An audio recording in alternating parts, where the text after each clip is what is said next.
From the Sobeys Arena at the Leduc Recreation Center, it's the 2012 Alberta Scotties Championships. Welcome inside. I'm Morley Scott along with Paul Webster. Paul, we've got ourselves a pretty good matchup today. It's an all-Edmonton matchup. It's an all-Saville Center matchup. Absolutely. This will be a game of experience today. Heather Nedohin trying to make amends for her loss in the final last year. And Jessie Kaufman brings the youth today, and they're going to have to fight through that inexperience, try to keep their unbeaten record intact. And both these rinks took different routes to get to this game here this afternoon. One was long, one was short. Yeah, Team Kaufman pulling off some big wins. You can see in their draw, too, they beat 2010 Olympic silver medalist Cheryl Bernard very handily 6-3, and then pulled off back-to-back wins against Heather Nedohin. So trying to beat Nedohin for the third time in a row might be a little tough. We get to Nedohin. She by going through and qualifying in the B side, she ensured she had that extra life in the 1-2 game and defeated Crystal Webster in an extra end game to get back to the final today. Now, it's the skips, of course, who throw the final stones, and usually the most important stones, but they need the table set. And the table is being set by the curlers in front of them, and you want to focus on a couple of them today. Yeah, you see Amanda Cordair right on the screen right now, and we watched her last night. She really struggled in their game. I'll bet they won the game. She made it tough on her team, and they had a few misses out of their opponents, and Jessica Mayer is going to really put the run on her today. Jessica Kaufman, of course, is the skip, and Jordan Greenlee had a chance to talk to her a little earlier today. All right, Jessie, talk about first off this week and how things have gone. And could you have imagined a better place to be as you head into the provincial final? I don't think there is a better place to be. We had a really great week so far, and we're hoping to keep it rolling and hope for the best. A familiar foe, one that you've played twice already this week, and from the same curling club. Talk about taking on Heather in the championship. It's definitely going to be a tough game. We know you got to expect the best from that team. They're a really good team, really solid, and we just have to make sure we play our game and hope for the best, and hopefully we can at least get a good game out of it. What did you guys do with all the time off? Did you sleep in this morning, stay away from the rig? What did you do to get ready for this one? Yeah, we slept in a little bit, took our time getting up this morning and packing up the hotel room and all that good stuff. Sat with our sports psychologist for a little bit and kind of calm the nerves and just get ready to play. Jessie, thanks so much for doing this, and good luck here this afternoon. Thank you. Paul, your key player for Team Nedohin is also the second. Yeah, just in regards to the play by her opponent, we're looking at Jessica Mayer to really set the table for her team.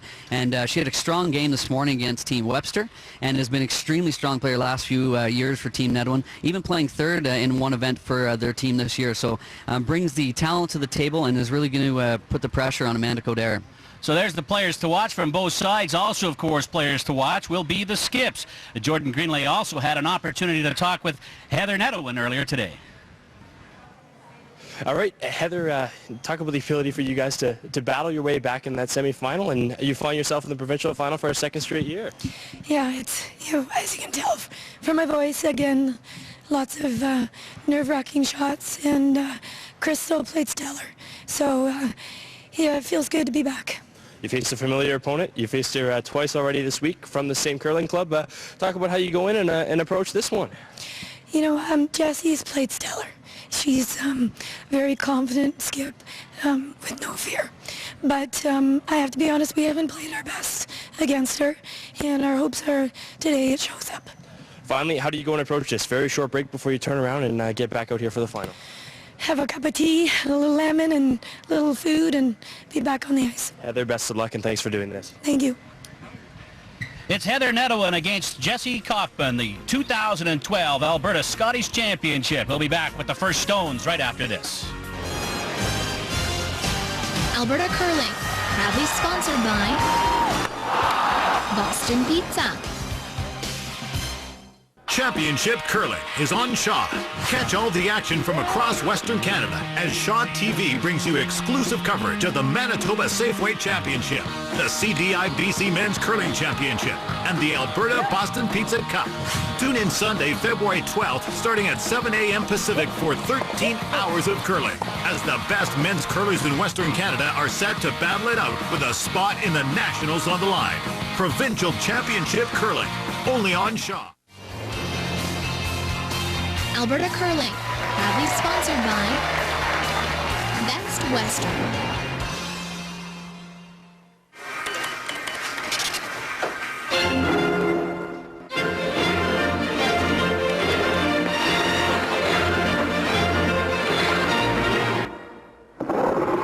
Scotties, proud supporter of women's curling for over 30 years.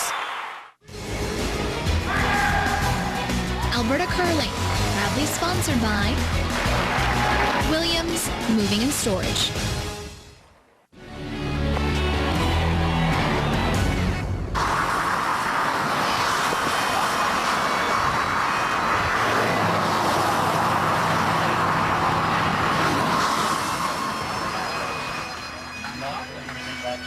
Welcome back to Leduc and the Saville and the Recreation Center, where we have the stage set for the championship game at the 2012 Scotties. I'm Morley Scott along with Paul Webster. Paul, pretty good matchup, a very familiar matchup for these two teams. Jessie Kaufman and Heather Nedohin, this will be the third time this week they've played each other, so there is obviously a lot of familiarity there between the two of them. Yeah, coming from the same home club, and this will be the third game, as you mentioned. Kaufman winning both those matchups and giving that coveted first spot, the direct bye into the final. Going to be tough here to try to beat Nedohin 3 times in a row, and I know she realizes that talking to her today and listening to her interview. Her and her team know they have to come up with 80 to 90% average today to take this game away from Heather Nedohin. I was talking to Heather earlier today, and she said she hopes third time's a charm. She talked about the first 2 games, said the first game they really played well, second game we didn't play so well, so she wants to get the right mix in this one today. Yeah, and they played great this morning. Got a little lucky there. Crystal Webster had a open draw the 4-foot that just came up a little straight in the 10th end. Heather stole the 10th, stole the 11th for the win. But they played great, especially in the last 5 ends, and hopefully, capitalize on that play. The ice here you're going to see today is extremely good. Congratulations and thank you to Jamie Barras and his staff. You're going to see some quick ice. We're getting upwards of 15 to 15.5 second draw weight. And for these teams, that's sometimes tough. We're also seeing teams struggling with where to put the brush on some bigger weight hits. Having the opportunity to do some of the streaming broadcasts this week, we're seeing a lot of, if they're going to play well, they have to get a hold of draw weight early and make some big hit and rolls. Mm-hmm. One thing that's happened too, and I know Heather Nedohin again, when I was talking to her, talked about this at the ice, is it's got a different feel to it later in the game, and she says that's why we've probably seen some swings in the scores this year, and teams have been able to come back at times. Yeah, and in sitting up here, I guess we get a nicer position. We don't have to throw the rock, but the times have been fairly consistent, and the teams have, I think, will recognize that and they admit. So there's some really consistent. We talked about the seconds as a key matchup, but some of the games we've done on air earlier this week, the leads have really struggled with draw weight and guard weight. So the front ends on both these teams are really going to have to put an 80 or 90% on the board to make it easy on their teams later on. Both teams have obviously played well to get to this point in this event, but one thing that maybe is the big difference between the two teams is experience. Oh, absolutely. You can always say, you're prepared and you're ready for this. But Team Nedohin almost has the benefit of having lost the final last year and being able to recognize that it's just another game. Been here, done that before, and they want to build on that. Team Kaufman were in the mix in the playoffs last year again and put themselves in a better position this year. But again, this is their first Alberta final. And they are the young team out there. It's easy to say, you've dealt with everything, you've talked to your coach and sports psychologist. However, until you've got that final rock for the win in your hand, or maybe a final shot for 4 points in your hand, you don't know how your body and your mind are going to react. And you mentioned young. Jessie's the youngest skip at this event this year, and probably for the next couple of years will be the youngest skip if she gets to this event as well. She looks like she's got a great career ahead of her. Yeah, she's really shown up the last 2 or 3 years with her shooting ability and so on. And there is sort of a youth movement occurring these days, but we don't usually see it at skip. So it's nice to see Jessie maintaining her skip position after junior and just trying to battle out in a fairly talented deep pool we have in here in Alberta. Mm-hmm. Kaufman, of course, has the hammer to start things because she earned it by getting here to this game the fastest, and that's just one of the other things that is going up against the Nedohin team. They played this morning. They've got the short turnaround, and they started the game without the hammer. As Heather said this morning when I talked to her, it's advantage Kaufman right from the start of this one, and they got their back to the wall early. Yeah. So here we see the lead for Team Nedohin, Lainey Peters, a long-time Alberta resident, was out in Nova Scotia for a few years. Been to numerous Scott Tournament Hearts and World Championships with as a 5th player for Colleen Jones' team. This is an interesting call by Team Nedohin. We were wondering up here in the press box how she was going to play this first end. What kind of strategy do you take into a first end in a game like this with everything on the line? I think exactly what Heather's doing. What she's shown, we've seen a lot of first-end blanks this week, and I'm extremely happy to see that centerline guard called. What she's saying to Team Kaufman is bring it. Like, you need to show up today, and we're extremely confident in our talent, and we want to play right from end one. I believe when we heard Jordan Greenley talk to Heather, she called her a fearless shot maker. So obviously she's going to make sure she plays her game. Yeah, she either has the shots in her bag or she believes she does, and sometimes it's the second that's even more scary. See, the intern draw here with Stephanie Enright coming up light and over curling. So as we were talking, it's the front ends for this team, and maybe already with the first rock for Team Kaufman, a little inexperience showing through. So Lainey Peters' second rock is upcoming. Great opportunity here for Team Nedohin to put a statement right off the block here with this first game and put the pressure on Team Kaufman. Only 3 rocks into this final. And again, that maybe goes back to the experience factor we talked about as well. If you put the pressure on a young, inexperienced player who's never been in this position before, you can take advantage of it early. Yeah, we watched the 1-2 game, and they ended up blanking the first 3 ends. And I think Heather's sort of readdressing how she plays that game. Now here we see a miss by Team Nedohin, dropping that right to the back 12-foot, no sweeping. So a little pressure taken off Team Kaufman, but there is still 2 center guards, so, which she is electing to ignore and just go around them herself. So Stephanie Enright coming up with her second. Stephanie, the wife of 2010 Olympic gold medalist 5th player Adam Enright, trying to make amends for her first miss. You may see Adam, he's playing in the 2012 Boston Pizza Cup along with Team Appleman. You may see him on the final, hopefully, in his books. We'll have that for you on Shaw as well. Lots of curling coming up. So 3 misses in a row to start this end. So Stephanie showing her little bit of inexperience in the final and maybe a few butterflies. And we'll see if Nedohin can make her pay. So Jessica Mayer with her first. Yeah, we selected the second position on both teams as our key players. We'll see what Jess can do. Walking down the ice is not what you want to see with a perfect draw. We always want to see them sweeping that the last sort of 10, 15, 20 feet.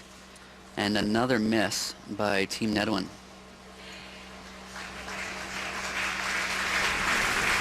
So you're probably sitting at home wondering if the ice is faster than it has been. The key thing, we've seen these type of misses the whole week, and it has not gotten faster. We'll get you some hog-to-hog times as the game progresses, but these are the type of mistakes we talked about.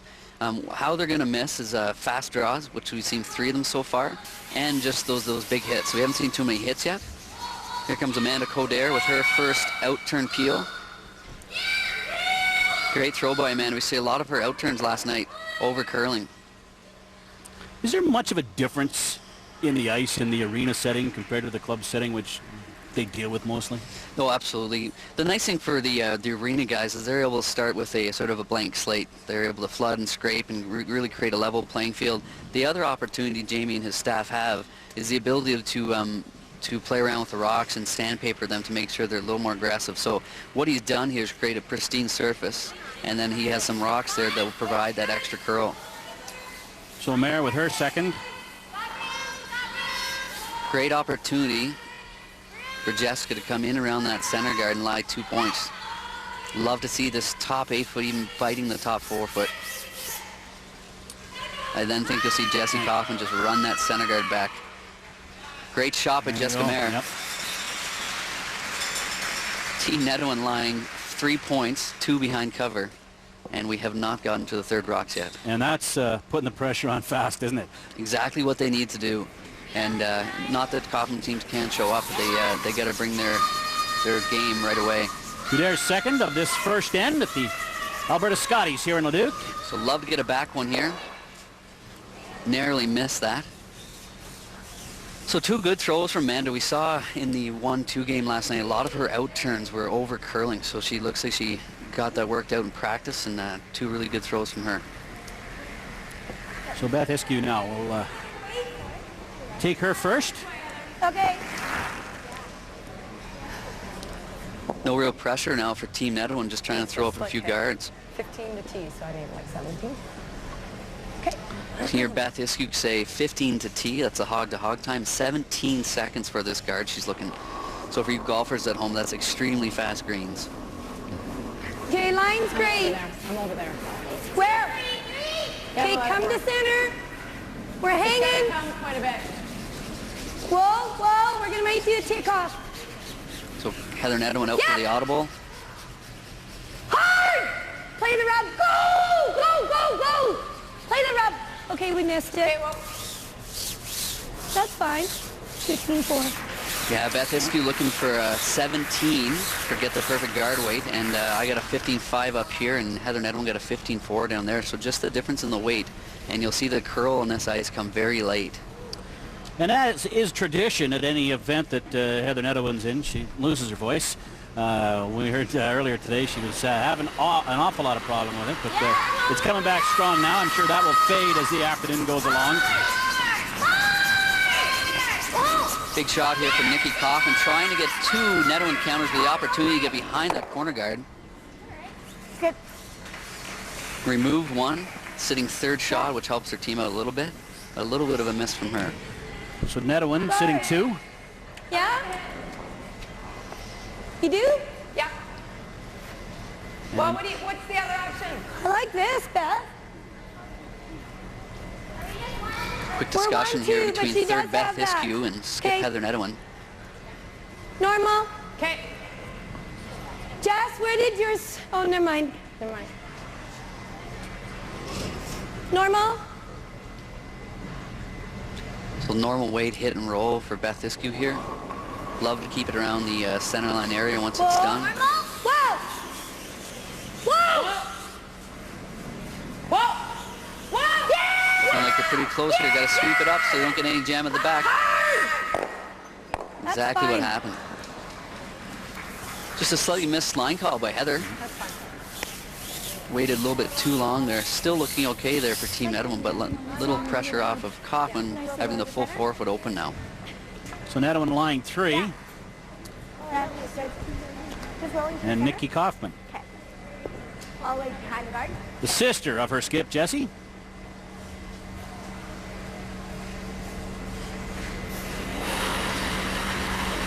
So they'd love to get a roll here.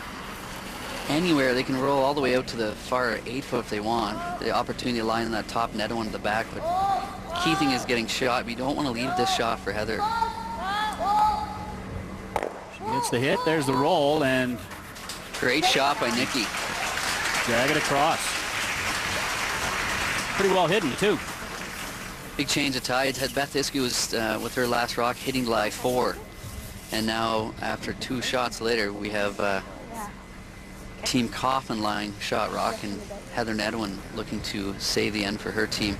Pretty nice setup, though, for Heather. She can put this anywhere behind that top 12-foot center guard. It could be a little heavy or really heavy. Okay, someone's throw. Go for that big shot. So the first shot for Heather Nedohin. Just having a quick conversation with Heather about times. Sure. This will curl this turn. Huh? This will curl this turn, I think. Hair less. Go less. Less. There. Heather asking for less. I think Beth moved it a ½ centimeter.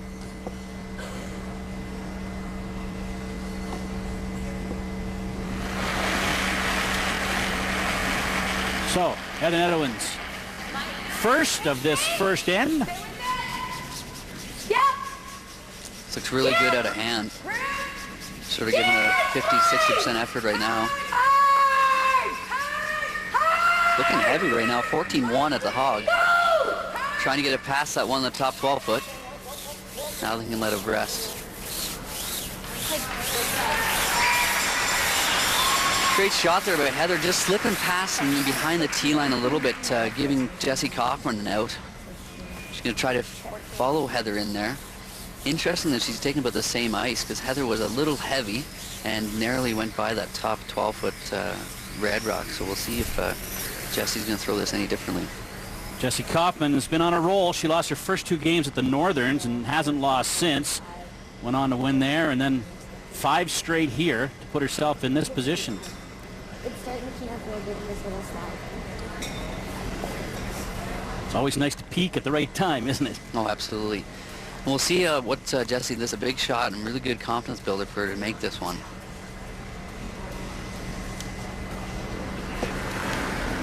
'23-year-old Jessie Kaufman with her first.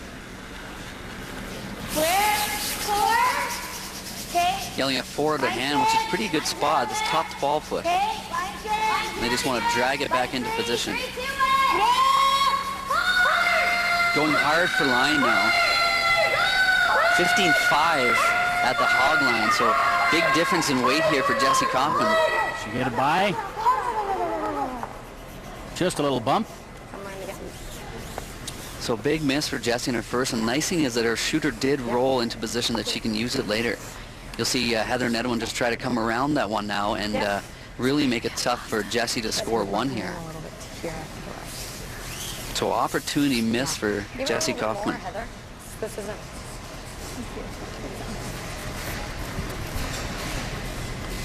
What are you looking at? Well, we just got to be careful we don't stick out. She makes the double and she's got 3. 2. Do you want to throw a guard? Just some concern on Heather Nedohin. She saw her pointing out there that the rock play, the key placement here. Yeah. So they're going to go with the easier shot for their team. Instead of trying to make a perfect come around and possibly leaving a double for 2 or 3, they're going to leave the in-turn draw for 1. If we hang out at all, you guys, she could potentially double us out and get a pistol. So the question for just Kaufman here is if she wants to go for the force of 1. There might even be that red round back on the right-hand side for her to play around with if she wants to gamble. where do you want this, Beth? Right here. So that leaves her the reds? Yeah. On cue, Heather's reminding her team about the reds. And if she doubles, is she laying 2? Yes. Yeah. Then we have to come in. Open it up, we'll come around. So back to plan A. Change it on the fly. Which turned into plan B, which is now plan A again. Okay. That's good. No, just half tuck. So half tucked around she's looking for. And then you'll see if they get the line, they'll try to fully bury that. Just want to be really careful about what they leave for Jessie Kaufman. 7 out of hand, which is a little bit heavy. Yes, line! Go for line! Okay, whoa. Saying 3 now. Whoa! Push it over! Yeah. Oh, that works. Okay. Heather not liking it based on her concern, her voice, but Jessie's just looking about what angle she has, and I think she's looking at the red-yellow run back. So just right here? Okay. Just on that center line. Okay. Yeah. Gotta be careful here. Just a little bit left until for sleeping. I mean, if she hits this wrong, she can be giving up 4 points to Heather Nedohin. Risk and reward, right?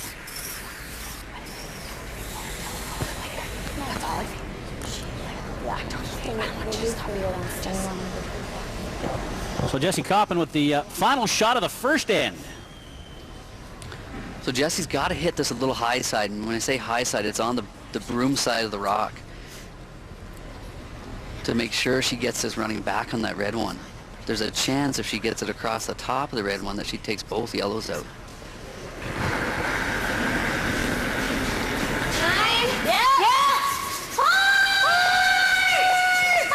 Already curling.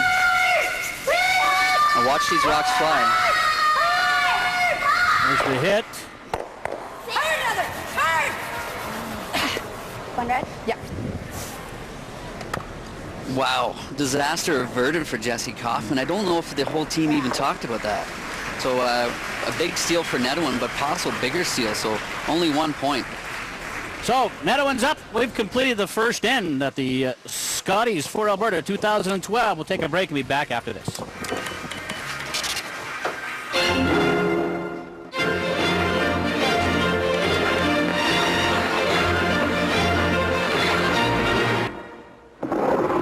Scotties, proud supporter of women's curling for over 30 years. The 2012 Canadian Direct Insurance BC Men's Curling Championship is live on Shaw. The best men's curlers in BC are set to battle it out in Parksville with a spot in the Nationals on the line. Tune in Saturday, February 11th at 7:30 p.m. Pacific for the semifinal. And on Sunday, February 12th at 5 p.m. Pacific for the final to see the best of BC battle it out for the provincial crown.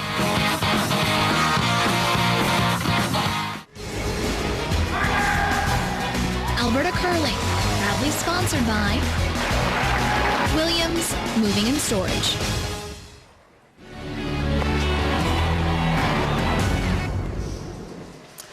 We're back in Leduc. Morley Scott along with Paul Webster. Jordan Greenlee's here as well. And we're into round end number 2. And here's a look at what happened on that final stone in the first end. Yeah, big shot here. And the one thing we didn't know, the no one point on the Kaufman team, this almost got rid of both yellows. And it could have been a humongous steal of 3 or 4 points for Team Nedohin. Fortunately for Team Kaufman, it was just 1 point given away. But disaster almost happening in the first end. By 6, make it good. So Laney Peters first to the second end. Love the start of the game by Team Nedohin, putting a lot of rocks in play and putting the pressure right on. And they got the percentages behind them. 78% for Team Nedohin to start that end, 53% for Team Kaufman. So exactly what we're talking about, the inexperience showing through a little bit early already. Gotta remember that. Definitely in, right? You got this guy.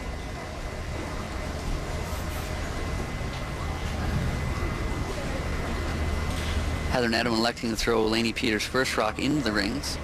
Team Kaufman looking to increase their percentages by keeping this end open.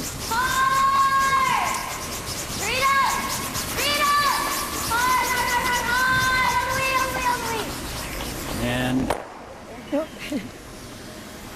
we have clean rings again. Stephanie Enright struggling out of the blocks here.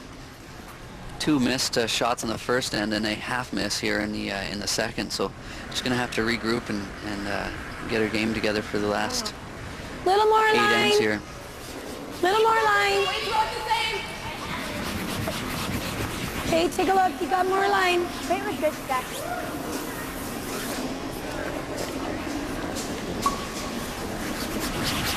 14-8. 14-8. So 14-8 giving great indication how fast this ice is. So there's Laney Peters second. Great start to the second end by Laney Peters. Jessie Kaufman continuing on with her very clean game plan here in the second end, asking Stephanie Enright for the out-turn hit.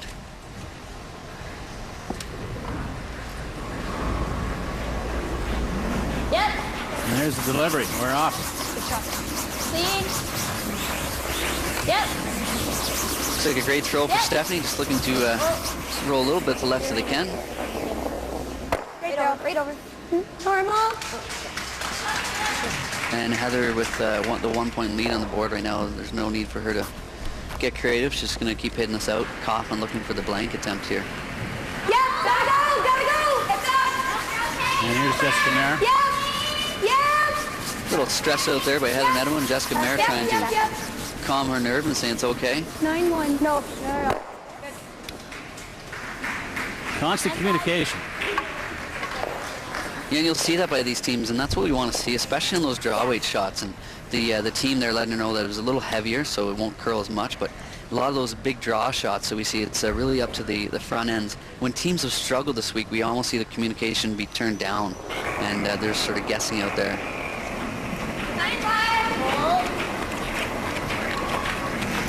Cordair. Ball, not moving. Looking for a nose hit to keep the play on the side of the rings here. Okay, nice there. Just off. Again, another half miss by Amanda. That would have been great to keep that in the rings. Going to stick around.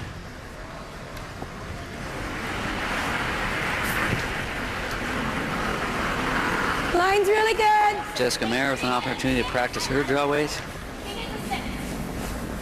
Looks like it's running. Whoa, whoa, whoa, whoa, whoa. I'm just cleaning. Whoa. Clean to keep myself off. This didn't come up at all. That was a balance issue. Making a great point earlier this week in some of the broadcasts. It's interesting to see some of these rocks. Now this does look heavy. It doesn't need to be swept. It does. But we have been seeing a few more picks.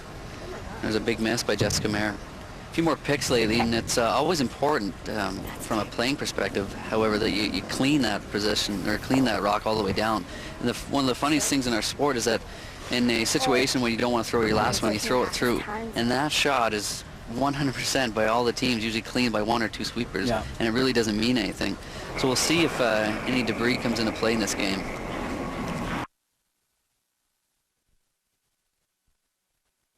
Take a look. Line's good. Let it move if we can. Whoa. Whoa. T-line. T-line. Second shot by Coder.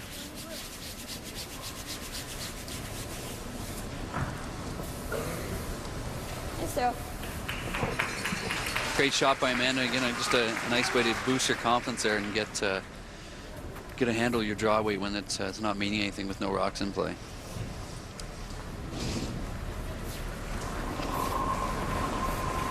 These two teams had 3 blank ends to start their game in the 1-2 game.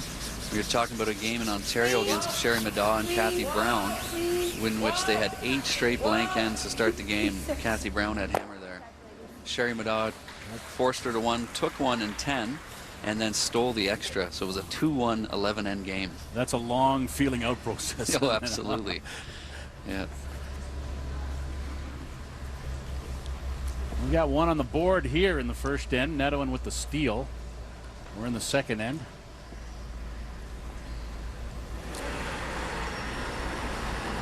Nine, 5.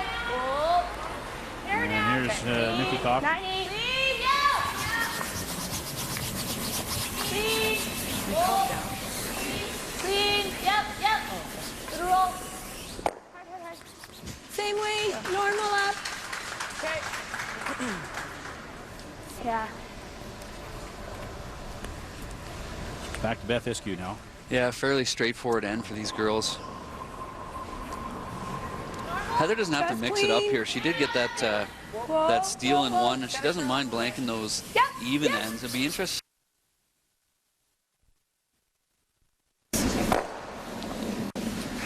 Eight, 6. Again, you see those rocks running straight. She would have liked to move the play a little bit towards the middle, knowing that she's going to be trying to give Jessie Kaufman a harder peel attempt and then blank end at the end.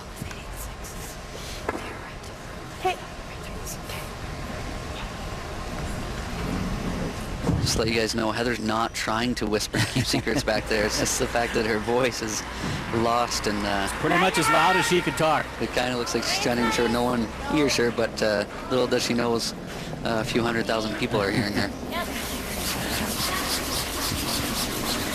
Great throw by Nikki Kaufman. Now we'll just hang around a little bit. And Heather Nedohin for her first in the second end. So Heather was talking about the deja vu factor from last year to this year. The extra end in the semifinal, the steal in the semifinal, coming into this game and turning around quickly. Just in when we do have these open ends, we're going to ask if you have any questions. You can send in a question on Twitter to my Twitter address @curling_coach. And we've been doing that all week with some of the online stuff. We want to see what type of questions we can answer during these open ends for you viewers at home. Here comes Nedohin's first. Hard rolling. Good. This hit rolls in.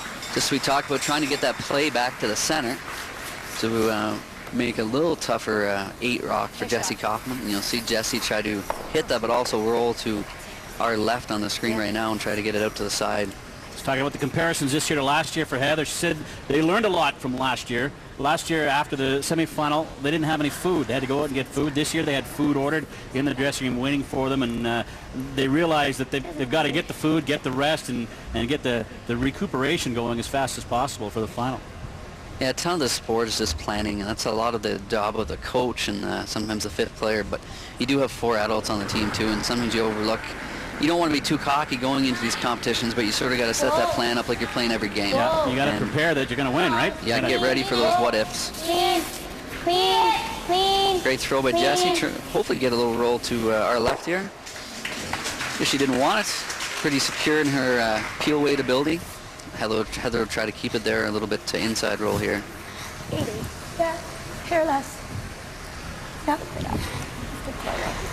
See a different setup for Team Kaufman. They actually bring a second Amanda Coder into the house to hold the brush for Jessie, and Nikki Kaufman goes back and sweeps along with Stephanie Enright. I'm having issues.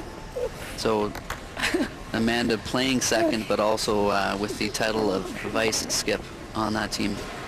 Jesus. We got some hair issues. Yeah, you can't get on TV with messy hair, so Jessica Mayer helping out skip Heather Nedohin with her coif.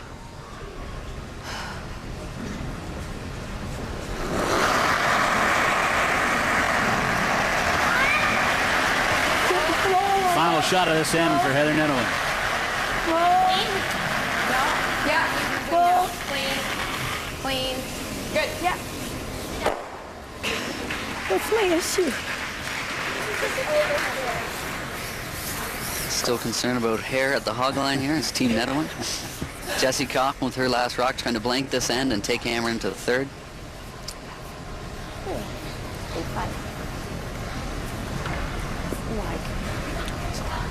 Calling for an 8-5 here, so 8.5 seconds in between hog line, which is between 8.5 is usually peel for these players.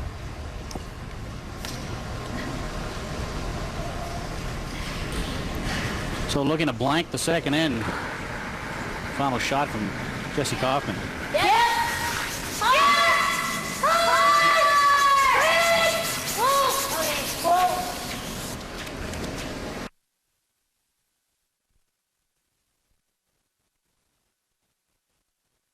For the blank attempt and misses that last one, so So we're even at 1. We'll come back for the third end after this from Leduc on Shaw TV. Curling, proudly sponsored by Williams Moving and Storage. Community programming on Shaw TV, proudly sponsored by Bobdale Gloves, located in Edmonton, Alberta, and online at bobdalegloves.com.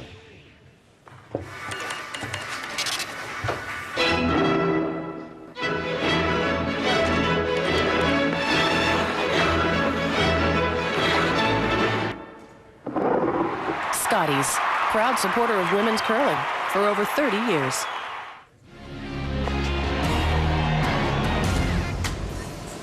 We're back at the Sobeys Arena inside the Leduc Recreation Center. It's even at 1 through 2 ends of play. Molly Scott along with Paul Webster. Your thoughts through 2, Paul? Advantage Nedohin. Nedohin threw that rock in the second, or her first rock in the top 4 foot. Jessie elected to hit it and go for the blank, and had the blank on until her last rock over curl a little bit. And just really at this level, an unacceptable miss. And again, we're seeing some nerves and some butterflies by Team Kaufman. And right to start us off in this third end. 3, 2. We go Stephanie Enright with her first one. Looking good out of the hand here. A good opportunity for Stephanie to get a guard in play. Sit down. Get it in. Oh, this can't go in. Over curling a bit. You can just see the late finish now. We're getting about a foot and a half right at the end. Like this. Yeah. So great weight, not the greatest positioning, leaving the button open for Team Nedohin. 15-7. Not taking any time to think as Heather Nedohin can go right around that with Lainey Peters' first rock. Do you like the corner? I like this ball. See this a lot with Heather's team. There's plan A and then plan B. Now we might still go back to the come round. So she is calling Lainey for the out-turn corner guard. And really good indication where it brushes at the almost the edge of the really 4 good. foot about how much this ice curls. Just a 2. Whoa, whoa, whoa, whoa, whoa, whoa, whoa, let it work. Saying Whoa, just a let 2, it work. that's about halfway in over as between the much as you hog line and can. the top of the house. Yeah, go! Go, Furl! And this is looking to be Get it over there, Jess, go! Keep going, keep going, keep going, keep Working going. it hard with the going. brooms. Atta girl. Okay. Heather's happy with that one. Great shot by Lainey Peters. Same weight's great. We'll sweep. Yep.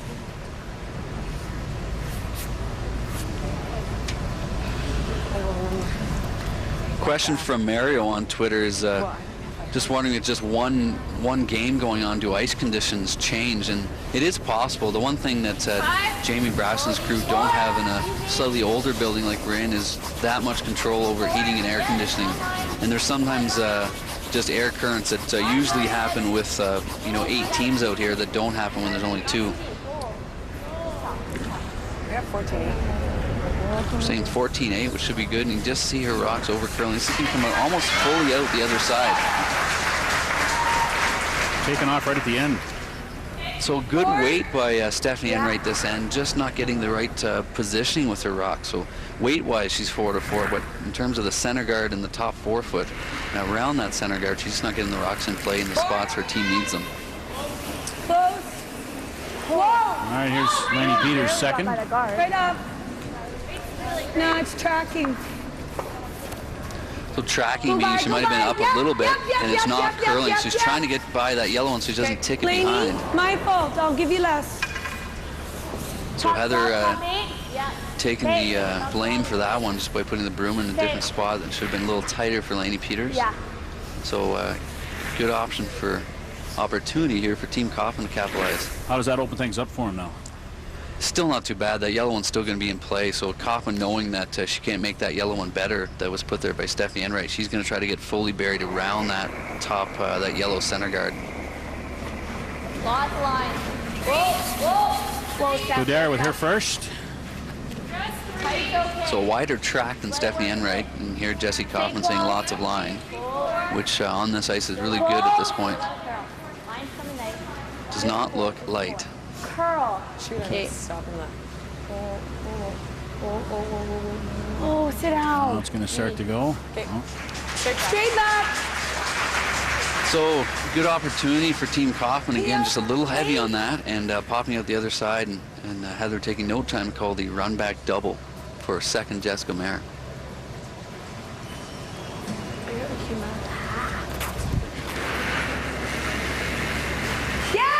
There's Mayer's delivery. They're on it right away.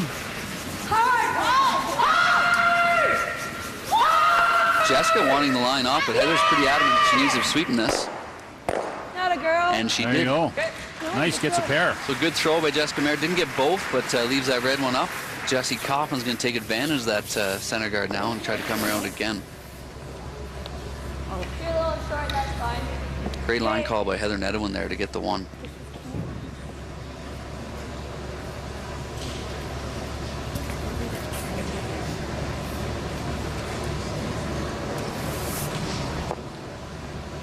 Daryl Axentee off of Twitter is wondering, is David Nedohin in the building? He absolutely is. We'll see if we can find him through my eyes and then get the camera on him. But David's pretty active in helping his wife's team out, and if you're Heather in Heather's position, you should be taking some advice from a 3-time world champion. Yeah, he's pretty good. He's not bad. Must be some interesting conversations around their house at times. Eh? So again, we selected Amanda Coder as that player to watch, and here's a big miss from Amanda. Looking for the out-turn draw around. She came up about 10 feet light, over curled, and opens the door for Team Nedohin to start their chance of getting behind those 3 guards now. So they can roll this 2 feet up to 4 feet here. Team Kaufman's had some issues today. Absolutely. Yeah. Exactly what we said at the start of this game. They need to come out of the blocks and gain some confidence. Nedohin's team didn't let them do that just by hitting up and down the sheet in the first end. They tried to hit up and down the sheet in the second and big miss. So here is our other identified player. Got to get a roll here and make. Look at this. Nice. Jessica Mayer, exactly what we said she had to do today was when she gets those misses from Amanda Coder, and we thought they're going to be there, she's got to make them pay. Shoot. So a nice hit and roll, and great hit and roll. Jessie's looking, the key thing for Nedohin's team, that's behind the tee line just. So they're going to try to, Kaufman's going to try to thread the needle here. Yeah. So this coming in here, Heather's saying shoot, because she could have swept this a little bit and kept it a little bit higher. She would have loved for it to stop right there. Unfortunately, it keeps going and going, allowing Kaufman an opportunity to come in with the in-turn and either freeze to that or bump it back. They're saying 10 at a hand, so that's backline weight, so looking to move that rock for sure. Here's Nikki Kaufman with her first. So whoa, whoa, whoa, and now they're going hard to make sure they get it by. Just can't get it through. Not atypical for the misses we're seeing on line calls, and we saw that a ton this week. There's a ton of lake break for this ice. So she was concerned midway through in between the hog lines. It was on the far guard, and then it took off. And just a missed line call. Looked like a great throw by Nikki Kaufman. Just a missed line call by her sister Jessie. Like if you played back line. Just hearing online that Heather Smith-Dacey from Nova Scotia is going to be returning to the National Scott Tournament of Hearts coming up in Red Deer. So congratulations to her team. They'll be looking to battle against Team Alberta, which will be either Heather Nedohin or Jessie Kaufman. So come right at the Centrum in Red Deer, the 18th to the 26th of February. It's funny, these teams, if one of these teams happens to win Worlds this year and win the National then Worlds, they won't leave Alberta. So they go from Red Deer, and then they go down to Lethbridge for the World Women's Championship. So Alberta hosted some big women's events. I'm going to the Worlds. Where'd you get to go? Lethbridge. The Windy City. At least people will think it's Chicago. Yeah.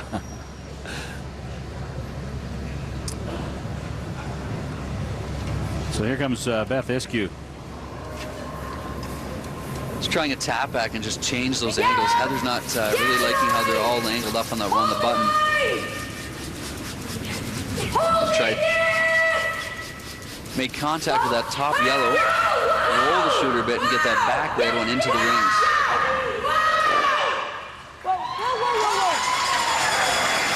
Great setup by Beth Iskew. So 2 rocks now fully buried, and a narrow port that Jessie might be able to come through, but she's probably going to have to play a run back here with Nikki's last one. Run it straight back, just about. Yep. Hey, Nick.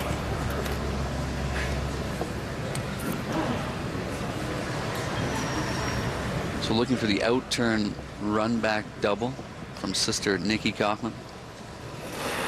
Big shot here for Team Kaufman.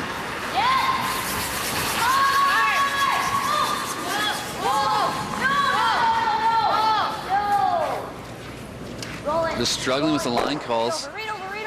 One of the things we said, you know, we just saw a lighter weight shot curl, and we know that's going to happen. We also know with big weight that these rocks are going to stay straight, and that's happened time and time again. In the game we watched last night, we saw a ton of high side hits against these teams. So a good throw by Nikki, just jumped the sweep out of the hand and might have missed that shot just by sweeping it. Out-turn guard here for Beth Iskew. Okay, we're a little tight on line. Gotta hold it. Okay, whoa. It's okay.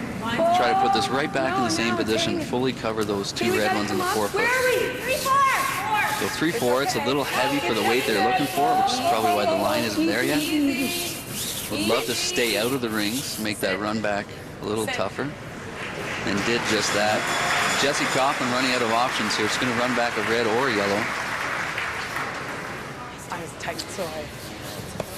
You can see those top 2 yellows on your left-hand side of the screen. That top one was put there by Nikki, just sort of undercurling her last one, so taking away any yellow options on the right-hand side. So Jessie going to look at the same shot she just asked Nikki for, and assuming they learned something from that line there. Same broom position. Yeah.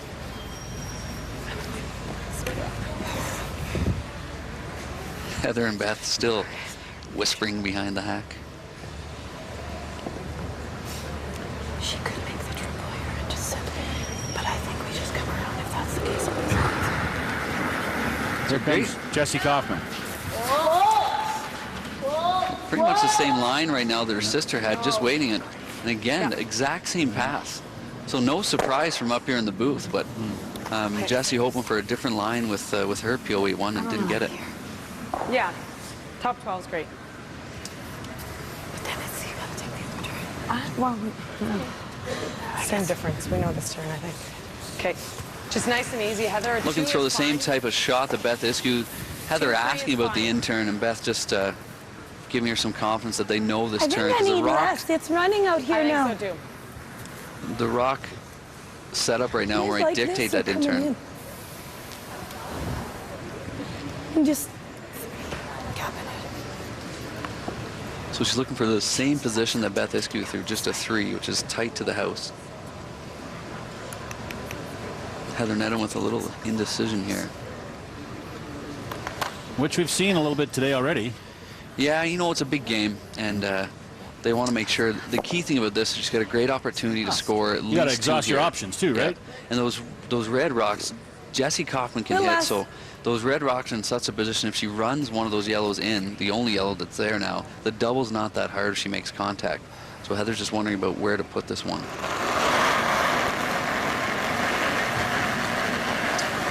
It's like a great release from Heather. No, it's good. Line's a little tight. 2, 3. Easy. Whoa. It's got to move. 2 is fine. No. Gotta come across. Sounds like the same line Beth was on, because they were waiting for that one too to get over. Whoa. A little lighter weight. Yeah. Whoa. Starting a little bit. Good.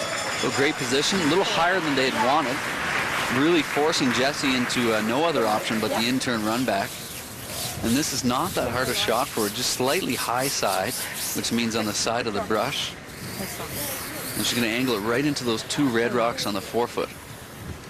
Really good chance you make contact with that top one. You pretty much guarantee you're going to get the back one unless you hit it too thin. So really watch how they call this. This shot has been missed a lot this week by hitting out too much on the high side and missing those back ones. This shot will run pretty straight with big weight.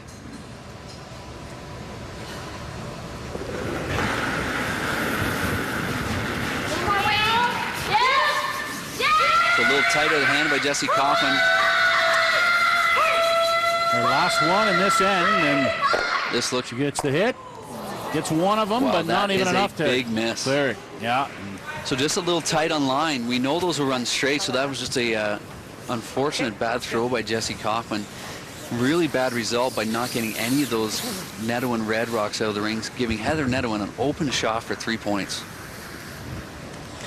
And a chance to break this one open. What do you guys like? 1-1 right now. 100.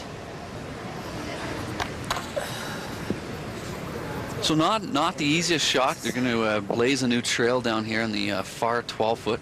But the nice thing is there is a little bit of backing there if she needs it, if it's running straight. And she's got only to hit a piece of the house here for her 3rd point.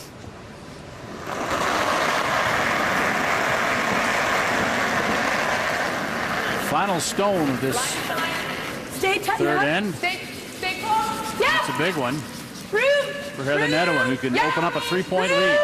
Perfect. Okay, whoa. This is all up to the front end. This should be cleaned right now. Okay, we're good. Fine. Put her right on the button for her. Great shot by Heather.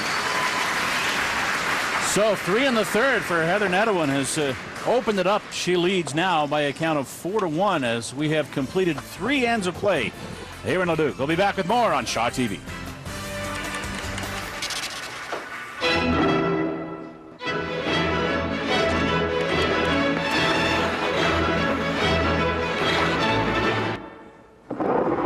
Scotty's, proud supporter of women's curling for over 30 years. Championship Curling is live on Shaw. Catch the final of the 2012 Boston Pizza Cup from the Edgeworth Arena in Camrose, Alberta. Tune in Sunday, February 12th at 3 p.m. Mountain to see the men battle it out for the Provincial Curling Crown. Alberta Curling, proudly sponsored by Boston Pizza.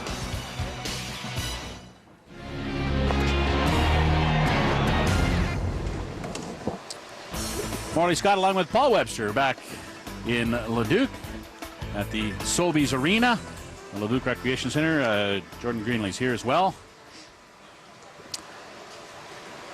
Shaw TV's provincial curling coverage continues immediately after today's game with the BC Scotties final live from North Vancouver. Line's tight. There's more though. Live curling will be back on Shaw again on February the 11th as we broadcast the Manitoba BC men's semifinals starting at 5:30 Mountain Time. And the following day, it's Curling Day on Shaw, starting bright and early at 8 a.m. Mountain Time. We'll start with our 12 hours of championship coverage as we crown the Manitoba, Alberta, and BC men's provincial champions.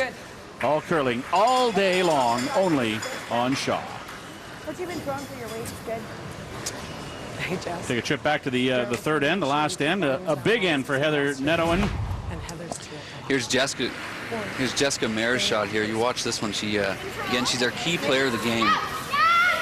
It makes a big role for Team Nedohin. Really sets up the use of those guards that were put there by the other team by a few mistakes. Here's Beth Iskew. Again, watch the finish of this rock. Fully behind cover to lie 2. And then, unfortunately for Jessie Kaufman, she missed her last one, which was an in-turn run back to try to get those 2 rocks, the Jessica Maher and Beth Iskew rock, giving her skip Heather Nedohin an open draw for 3 and a big 4-1 lead going into the 4th end. And what changes now for Kaufman? How quickly does she have to start to get a little more aggressive? Well, the aggressive nature has to be there. The big thing for her team, like we said at the start of the game, was to actually get some confidence. They're not playing well right now. There's some missed shots out there by the players, some missed line calls there by the people in the house. So they've really got to get everything together. Just getting a point on the board here would be the key. They'd love to get a 2 points score in this end to make it a 1-point game. But they really, what the bottom line is, they just got to start making 6 or 7 shots an end. What's your take on one of these events, playing versus non-playing? I mean, they had Friday off, played a game yesterday. They had this morning off. Do you lose anything when especially a rink like her, she's really been in a groove the last little while? Do you lose something maybe if you're not playing as regularly as you had the first few days? Yeah, everyone said, you want to know you're going to get in the final, but if you can guarantee them that they'll get in there by taking the hard route, they'll take it. Yeah. They love playing and they love staying on the ice. They did have options to practice and get out here and throw some rocks. The nice thing about the ice surface that we're seeing is it has not changed that much. So they, those 5 wins that they got to get here, pretty much the same ice surface they're playing on. Yeah. What we know for this team, the time off, what it allows them to do is think about wearing the blue and yellow jacket in their first Alberta championship. And what if and what if. Jessie told me that they had a real relaxing morning today around the hotel, packed it up, relaxed, talked to their sports psychologist a little bit. But I mean, once you get down early in a game, probably all that relaxation you had this morning is out the window now, and the nerves start to kick up again pretty quickly. Oh, absolutely. And right now, this is not the position they wanted to be in. Only 3 ends into the game, down 4-1 to a veteran squad. Like we said at the start of the broadcast, Nedohin's team has been here. And they know how to play. Just an easy peel here for Jessica Maher. 8-4. And the nice thing about the score now is we don't have to worry about too many blank ends being played unless Jessie Kaufman gets a 3-ender here. So knowing that she needs to get a few guards in play, she's going to throw that one back there. And we'll probably see a little cat and mouse game here with the corner guard between the 2 teams, taking away and putting it back up. So the Kaufman second, Amanda Coder with her first. In this 4th end to play. 2. Line's pretty good. 3, 2. Easy, just a 2. It's an out turn here for Amanda. We saw last night a lot of her out turns over curling. You don't see when she's coming out there the rock a little bit to her right-hand side. That rock position might allow her to bring it across her body as she releases and get that extra curl. Great guard by Amanda. And back to the peel. It's Heather Nedohin calling Jessica Maher for the out turn peel. Nice guard. Nedohin wants to get rid of it.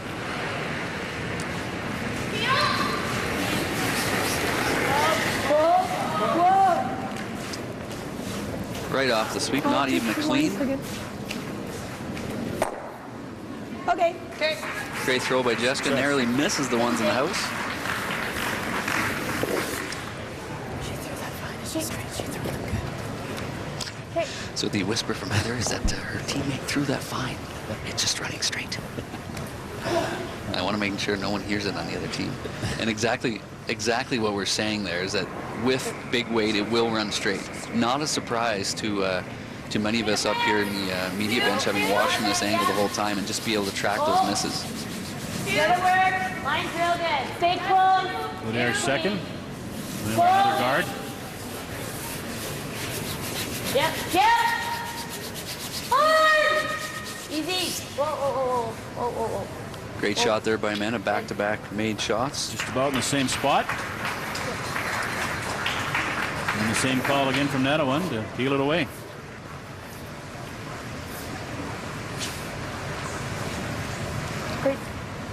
Great judge. Some word on Twitter that the Shaw feed was not coming through on some of the satellite channels, but it looks like everyone's online now. So if you're joining us late, thank you for being patient.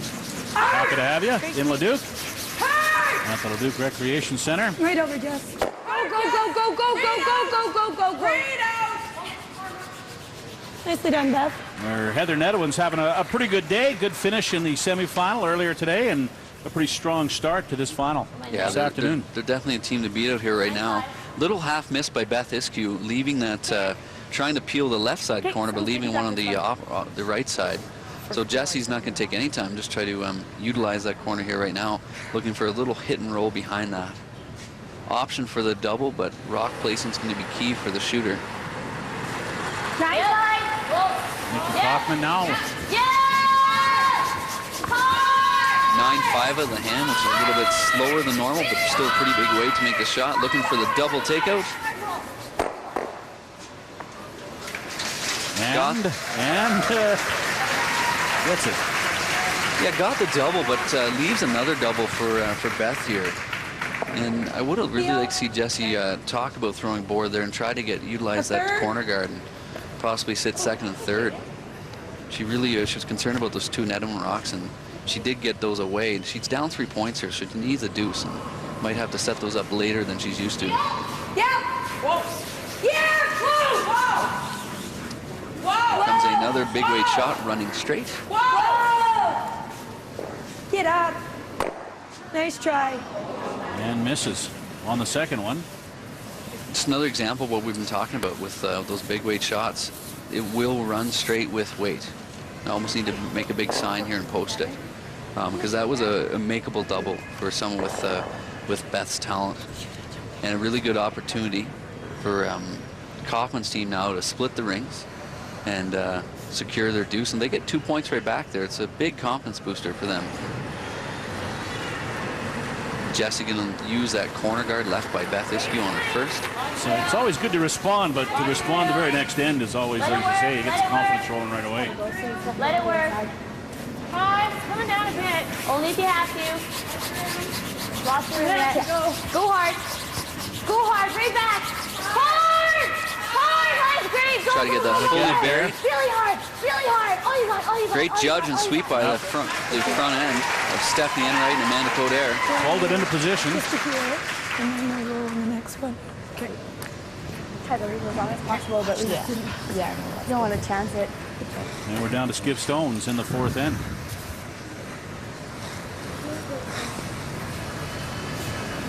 Nedohin with 3 in the third. Take the 4-1 lead. Is this okay, Beth? Yeah. Or do you like the run on the red? No, I like this. She loves to present options, doesn't she? She does, and Just watch the it's always interesting because it's always when she's down at the far end, and I always like seeing that skip go down there with the option in her head and having talked about the other ones. But it seems to work for Heather. So she's going to try to hit and roll. The double's really not there. Yeah, just 8. So 8-second hit for her, which is really heavy.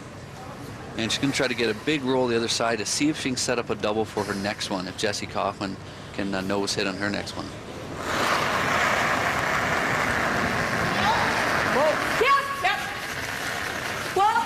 Line sounds good. You know these will run straight. Looks like they got great lines right now. They cannot roll out on this one.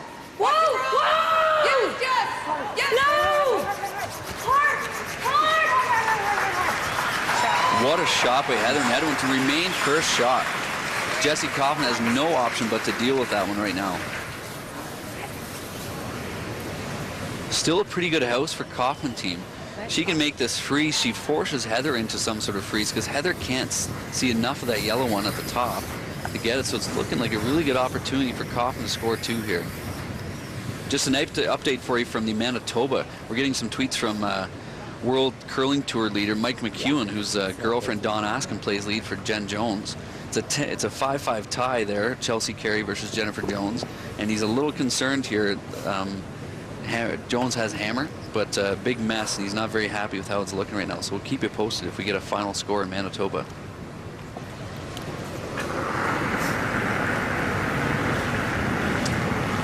And here comes Jessie Kaufman. So 5-6 indication by the sweepers, which is pretty good for what they're trying to get. They're looking for a 7-8 to the back. Amanda and Jessie not really happy about the line here, so they want to make sure their second shot, but they got to be careful not to set up any double for Heather here. Dragging it past that one in the house. And a pretty good shot by Jessie. Yep. Yep. So Heather's gonna try to sneak out. You know, they're trying to get back to that red one, even bump it a bit. And now with Nedohin sitting first shot, Amanda's going to, or sorry, Jessie Kaufman's going to have to really create some magic on her last one to secure those 2 points. Yep. It's a really good opportunity for her to sit 2, miss there, and she might regret it later on this end. Looks like Nedohin, if she makes a great one here, a little roll over, she can have a good chance for the force. Has to be extremely careful here not to set up an easy double for Jessie. Right. Well, I mean, I'd love to go out. No, because of jam. Oh, I don't want to play that. That's too cute. Yeah. Normal. Rolling out is fine.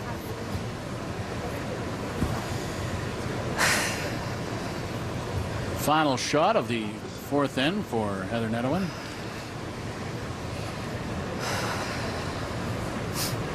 You see here Heather talking to her front end, saying that rolling out here is not that big an issue because they're going to need the same shot. Gotta go. A little tight of the hand here. They're really concerned about jamming on that back one if this over curls.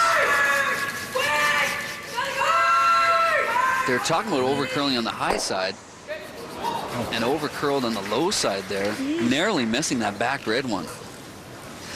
So Heather is with some of the best body language in curling, showing that she just had a bad throw there. Averted disaster by jamming on that one. Pushing Jessie Kaufman to the same sort of shot she had last time, came up short.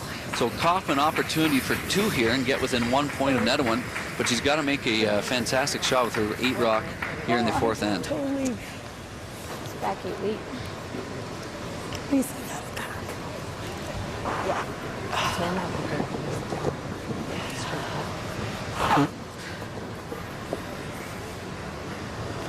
So Jessie Kaufman to try and make it a 1-point game.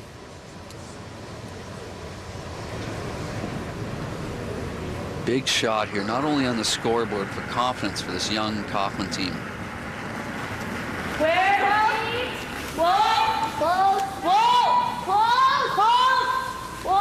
Really liking the line better this time. Just waiting for it, still waiting for it. They got to secure the 1 here. They got to make sure you give this one to the sweepers. This slides through. Looks like she's got a beauty. She's got a curl up down. Made contact with the red. 1 yellow? 1 yellow, it looks like. Well, just 1. So secured her single point, just a little heavy out of the hand, and didn't get the finish she wanted. Took the sweepers right out of the equation, and she needed them in there to get her 2 points. Unfortunately, she just gets 1, and she's down 4-2 now to Heather Nedohin after 4 ends. A chance for 2, but Jessie Kaufman has to settle for 1, down by 2 as we go to break. You're watching the 2012 Alberta Scotties from Leduc on Shaw TV.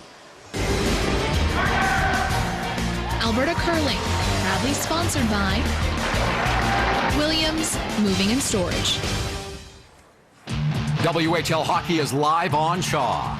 Watch Friday, February 3rd when the Red Deer Rebels look to dish out a little capital punishment when they hit the highway north to meet the Edmonton Oil Kings. WHL hockey, only on Shaw.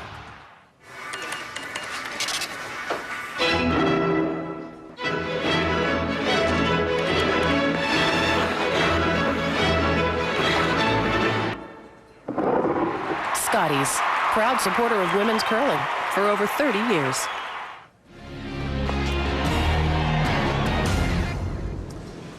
Heather Nedohin with a 4-2 lead over Jessie Kaufman as we go to the 5th end of play. Could have been a little bit closer in that last end. We'll take a check on that after we see this first rock delivered. Stephanie Enright. Stephanie just concerned about some debris out in front of a rock.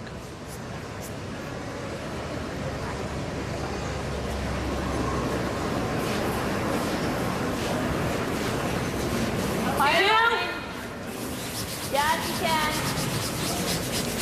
Good chance here for Stephanie to set up an end. We just we're not seeing the made shots out of her that we need at this level. She's last end she's doing good with some hits and so on. This one's looking great, covering the center line half and half, and it's a great start for Stephanie Enright.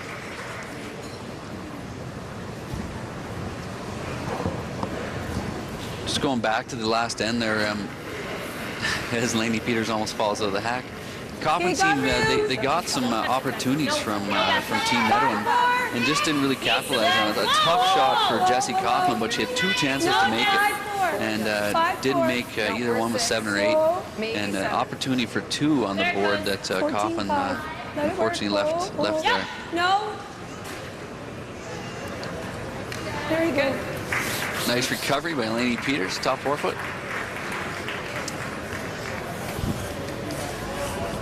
Well, back in the last end, a chance for 2, but they had to settle for 1. Here's the double by Nikki Kaufman, setting up with the opportunity. The miss I'm talking about, they didn't make the yellow double, Team Nedohin that is, so it then brought play behind that. So here's the double, really nicely made by Nikki. And putting 2 in, here's the opportunity for Heather Nedohin. She brings us back into a perfect position, and this really makes the force against Kaufman possible. And she love watching Heather. So here's Jessie Kaufman's last rock, waiting for, you can see the fact that the sweepers are not touching, and that's what we're talking about. You need to bring these girls into play if you want to make this. Makes contact here, just enough to get 1 point, but unfortunately doesn't score 2, and the opportunity was there. So we're to the 5th. Stephanie Enright with a perfect start to the 5th end here, and that's what that team needs. They need their front end to step up. We can come this way. I kind of like 2 of them. I like that. Okay, yep. Right on top. 6, 7.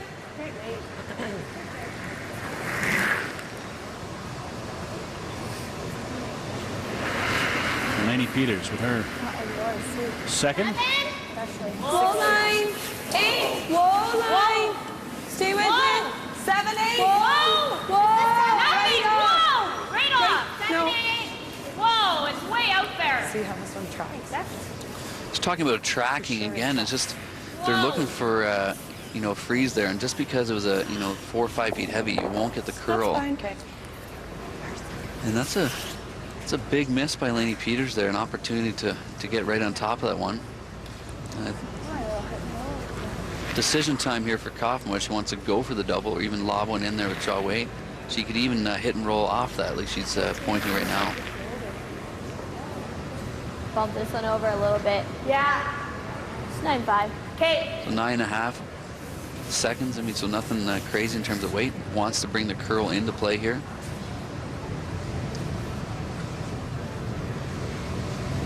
Out turn for Amanda Coderre. Slight balk. Just a little concerned about debris again on the ice. Get a reset.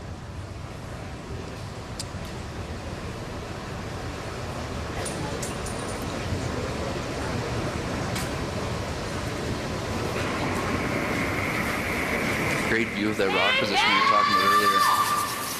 We saw a lot of Amanda's out turns over curl last night, and looks like this one's doing just that. Opportunity here to hit that red rock, but they're trying to keep it away from her yellow. She might even take out her yellow. Crisis averted, not a bad leave actually. Great call and great read by skip Jessie Kaufman to make a tricky throw into a great outcome. Control. 9, 5, 10. Nice setup here for Team Kaufman. They're looking to force or steal in this 5th end. Stay within 2 or even tie the game if they can, or sort of get within 1 of the game if they can.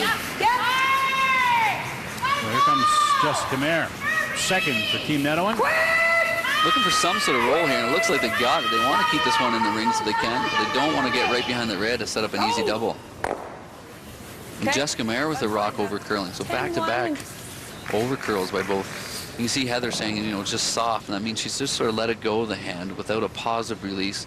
And players at this level, we work a lot with these teams to ensure they're throwing it positive. Because on ice that curls a lot, it's kind of like a professional golfer drawing and fading the ball. They have control with how they release the rock to maintain a straight path for, you know, 30, 40 feet down the ice, and then we'll see it curl. So Amanda Coder with the same path. Whoa, right off. A little more weight here for sure. They're just waiting for it to come up. Slightly different throw, I guess we got from her here. And just an open flash for Amanda Coder there. And again, when a player's struggling with that one turn, you know what's in your head. She knew what she wanted to see in that last one. She saw it over curl, and it looks like she wanted to take advantage of that herself, or take control of that herself and throw a little straighter. And just with that bigger weight and a straighter release, took out and sort of flashed everything in play. Really good opportunity here for Jessica Mayer. Came over. Okay. Yeah? Well, no. It's a little more challenging. I like the 3. She likes 3, 4. Just to it. Make sure you're to it. Yeah. So Heather calling for a 3. You can hear it at home, but she's actually looking that she wants to get to it. So almost a 4-5 and getting into that yellow rock in the house. So even a guard here is not too big a concern for her. Ladies, Force Kaufman into the other side draw. You don't run. So you can really get a good view at home right now. See how far out that rock is, and it will curl if the weight's there. So the key thing here is that the sweepers are just watching it. And the shots we've seen made with draw weight this week have been swept in position. Trying to make a bit of a move now. And yeah, the exact worst spot for Team Nedohin to put that. You just hit that red one right on the nose right now, and both reds are going, both yellows are staying. Because that's what you gave me. That's fine, that's fair.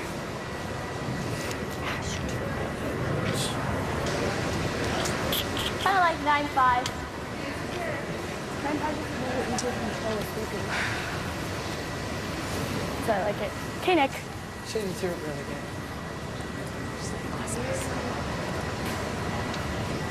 So Nikki Kaufman.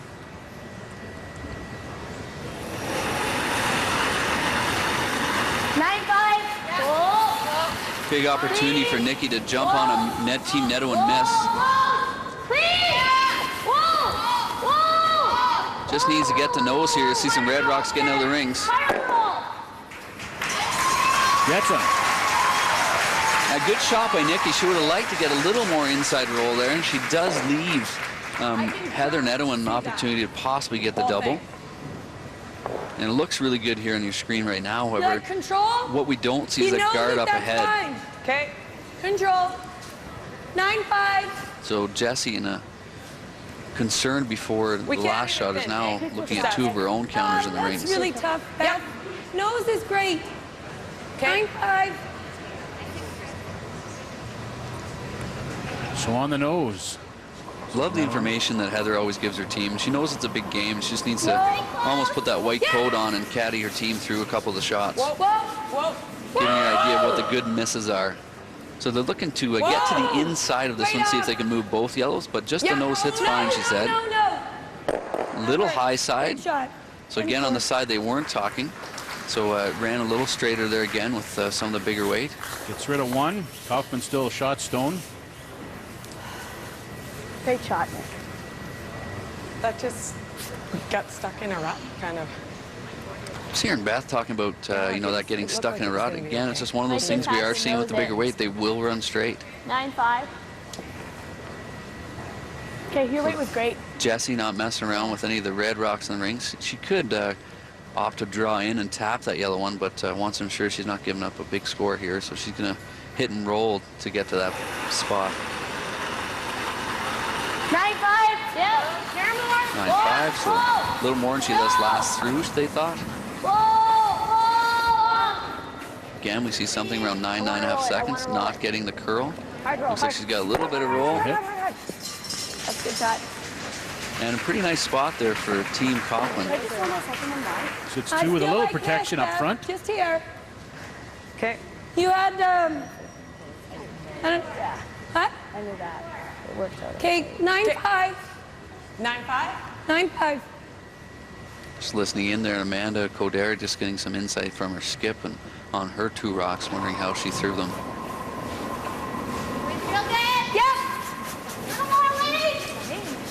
Yeah! Whoa, whoa, whoa! Iskew with her last of this end. Whoa! Whoa! On the guard and...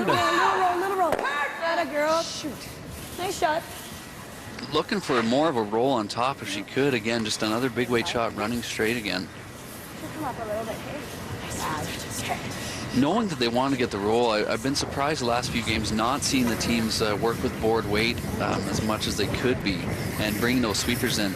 The key thing about our sport is that you're able to, you know, throw your rock yourself, but you're able to, your sweeper's able to help you make that shot. And the last few hits that we've seen miss, the sweeper's just been off on the sidelines and not being utilized. So, you know, you might see that change after the 5th end break when the teams get a chance to rehash the first 5 ends and maybe a few key pointers given to them by their coaches. Oh, yeah. So here comes Jessie Kaufman.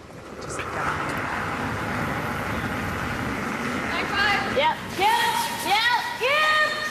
Hard. Whoa. Yeah. Hard. Whoa. So jumping line of the hand. Looks like she's got a great opportunity for a roll here. Really good shot. So we'll like to stuck that a little higher in the rings, but it really makes it tough on Heather. Heather doesn't have an opportunity to get underneath anything. Okay. Yeah. And Heather recognizing that she can't make anything great right now, she's going to try for the skip's deuce, like we like to call it, and go for the draw right away, knowing she'd probably have to draw on her last one anyway. So instead of trying to play around with those yellow counters, she's going to come with the in-turn, try to get it full 4, even touching the button, and force Jessie into an angle raise or even a draw on her own. I like to be just a 5-6. I don't want to allow her to use this one over here. So just be careful where it is.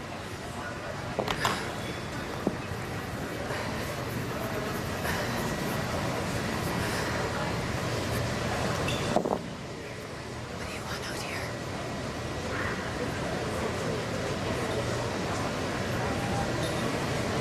Heather just whispering for a weight call for her team.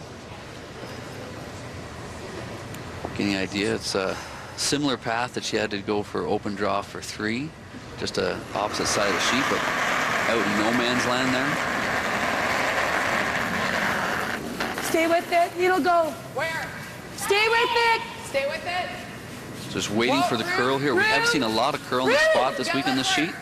Let it It's coming. It's coming. No. Wait if you can. Doesn't look light here. It looks like great weight if they can just let it go. At the end. Love to keep this ahead of the tee line. Just drag it into position.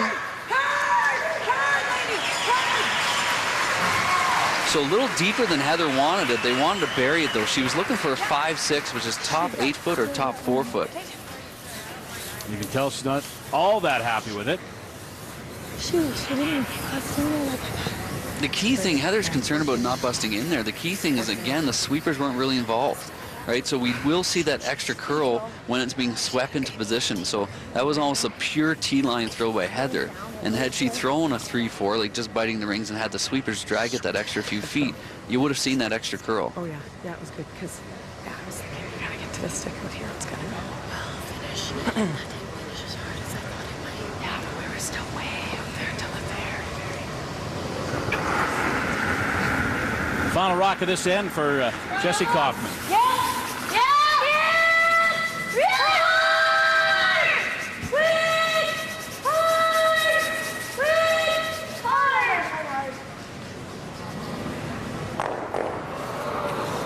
Another big miss by skip Jessie Kaufman. Fairly routine shot. You can see she didn't really take that long to call it, but she knew she could see a big chunk of the rock. She had to follow that path down and just got a little tight on that rock. Open draw for 2 for Heather Nedohin, a 6-2 lead after 5 ends. And Kaufman obviously not very happy. No, those are makeable in her books, and she's made them all week. Again, we're just seeing the nerves and butterflies come through here for Team Kaufman, unfortunately, in the final. And sometimes we see that in sport when it's at your first real big game. She talked today about the experience last year in Camrose of skipping in the big rink, and I guess you take that and you take the experience of skipping in a big game and just try and, it's a building process for everybody, right? Yeah, it's almost an unfortunate to-do list. You got the big rink check, and now she's got the big game experience under her belt. Draw for 2 for Nedohin. Already up 4-2. Sweeper's not really touching this one yet. Just based on their body language and their sweeping, looks like this is perfect. Great shot by Heather Nedohin. Yeah. So there's a pair for Nedohin, who, as we hit the halfway mark, is pretty much in control of this one. No, absolutely. And again, behind the 8 ball is Team Kaufman to start the next 5 ends.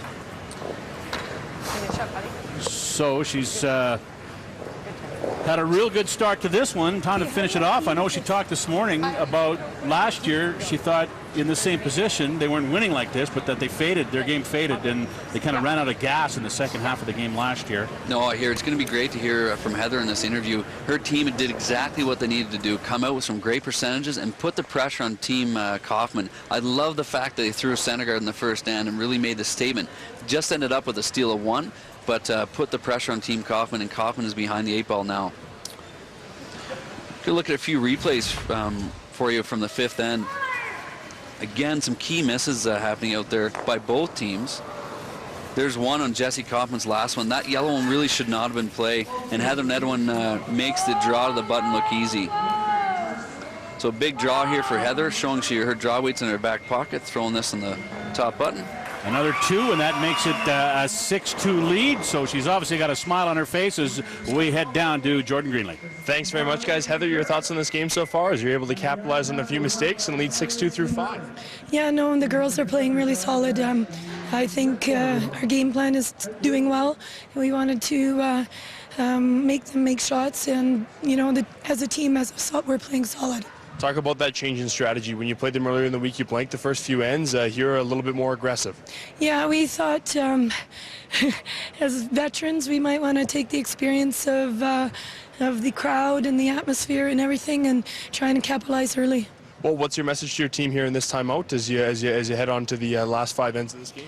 You know what? We've got a good flow, and I think that's just it's just shots and keep it going. Heather, good luck and keep it going. Thanks. All right, Heather Nedohin and her team has a 6-2 lead through 5 ends. Stay tuned. There's lots more to come here from Leduc.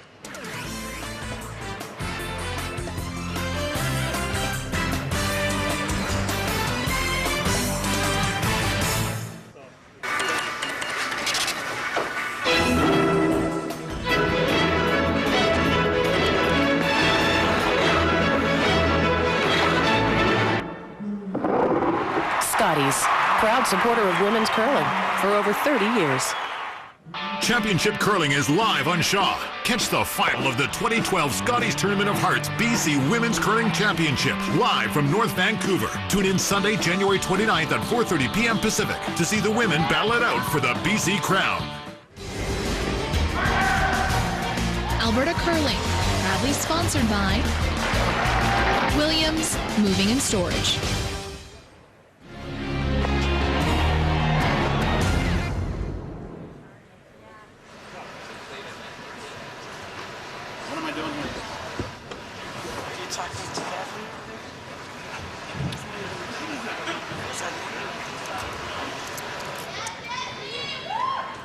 All right, coming up, of course, a chance to win today and a trip to go to Red Deer for the Canadian Championships. Coming up after that, of course, it's the World Championships in Lethbridge. Some world-class curlers are making their way to southern Alberta, and the excitement begins in Lethbridge. The city will host 12 nations for the Ford World Women's Curling Championship from March 17th until the 25th. Among the teams, Denmark, Switzerland, Italy, and Germany, to name a few. And of course, we at home will be rooting for Team Canada, but there are some very tough competitors. A lot of the Asian teams are really picking things up. They do training here actually in Canada, so they're picking up on a lot of the training that our Canadians have had, and so teams from China and Japan you're seeing them in the limelight as well. And the fun doesn't stop at the main event. To promote curling in other communities, the Cool Shots competition is calling all clubs across Alberta. It's a way for clubs to get involved, for them to host some competitions, which is a bit of a shuffleboard type curling event, and having some play downs, and some of we'll pick 2 or 3 host clubs. They'll actually get one of these games in their venue. Coincidentally, this will be the first event to arrive at the NMAX Centre after its major renovation. As for being the host city, having an international event can do wonders. Even for the Scotties a few years back, it injected $4 million into the economy. It's certainly a feather in our cap, I think, as a community, to have that kind of international recognition and to be a focus of a place that can host that kind of an event. Besides experiencing live championship curling, fans can rub shoulders with the athletes in up-close and personal meet and greets. You can get your tickets right now at curling.ca. For Shaw TV, I'm Kimberly Wynn.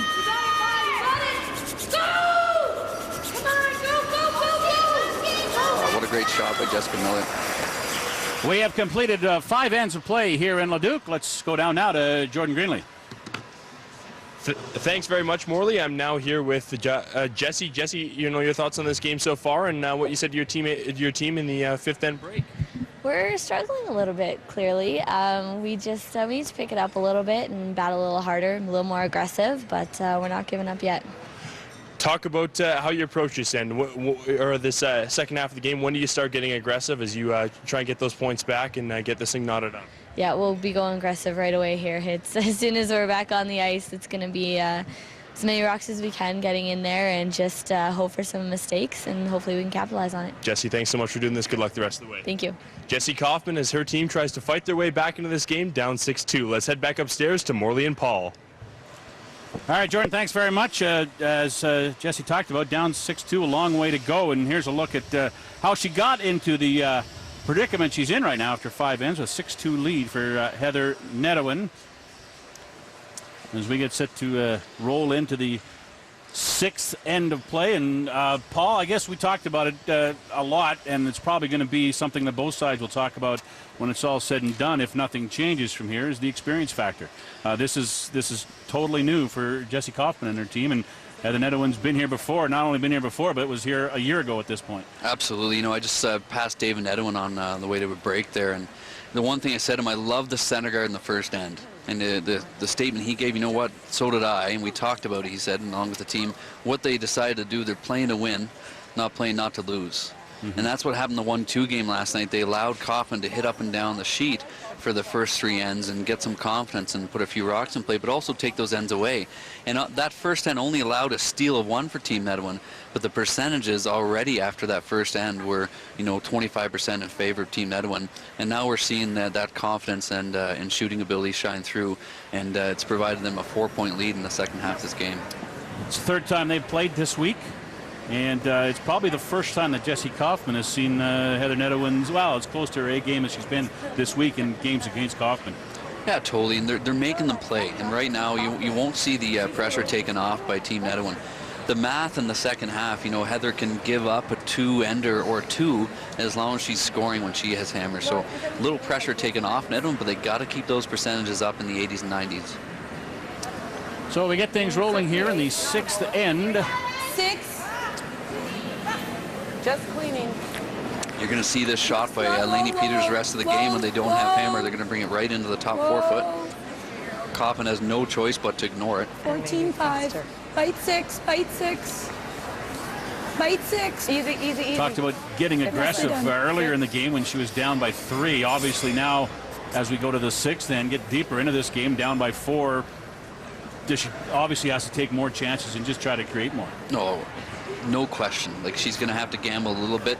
There's sometimes, being down 4 points, that you don't have to go, right to the wall right now in the 6th end. You got to secure your 2 points. So she's going to take a few chances, but ensuring that they score and get into it. Maybe a few more, and they're going to have those conversations around the 7th, 8th end of whether they just want to put the whole game on the line. And as far as Nedohin goes, fewer rocks in play, the better, obviously. Absolutely. They're going to, you're going to see this corner guard thrown out. No doubt Heather's going to call Lainey Peters in the rings with her second one. No, I don't think so. And then the second corner will be thrown, and then they'll start peeling.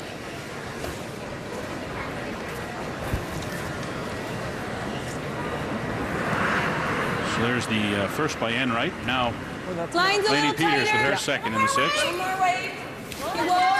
Whoa, we're running. Whoa. So Slippers right off. On the guard.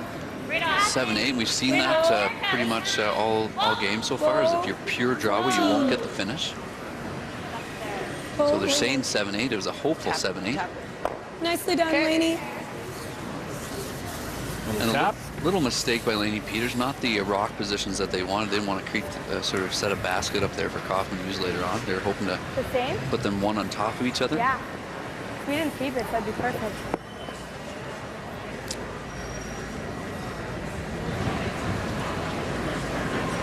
Stephanie Enright.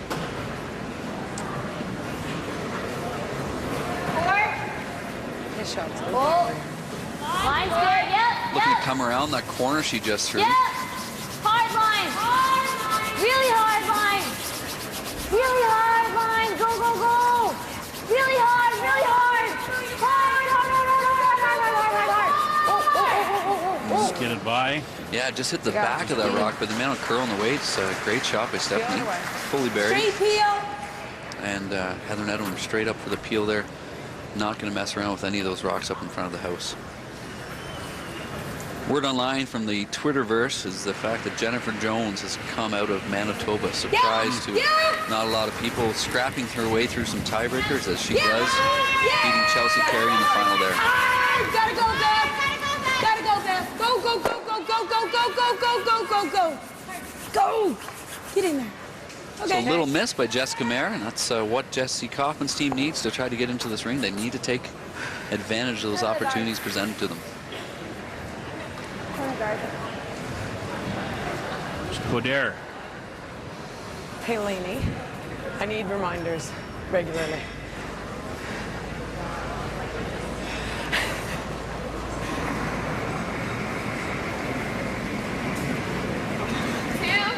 Line's pretty good. Let it work. Line's real good. Yep, little bit, yep. Hold it, yep. See, whoa, whoa, whoa. Yeah. Whoa. 2. Whoa. Trying to replace that corner guard is Amanda Coder. No. Sit down. No, no, no, no, no. Yep. 16-3 I got. Okay, another peel, Jess. Well, looks perfect. Yep, back in about the same spot. And Same thing, peel. Beth Iskew on the same page as her skip, getting her second Jessica Mayer ready for the next peel again.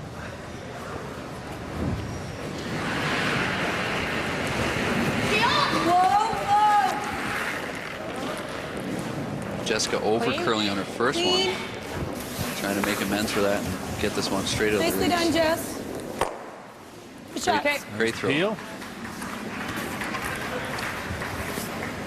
One more. See you guys. See, Mike, straight. Okay.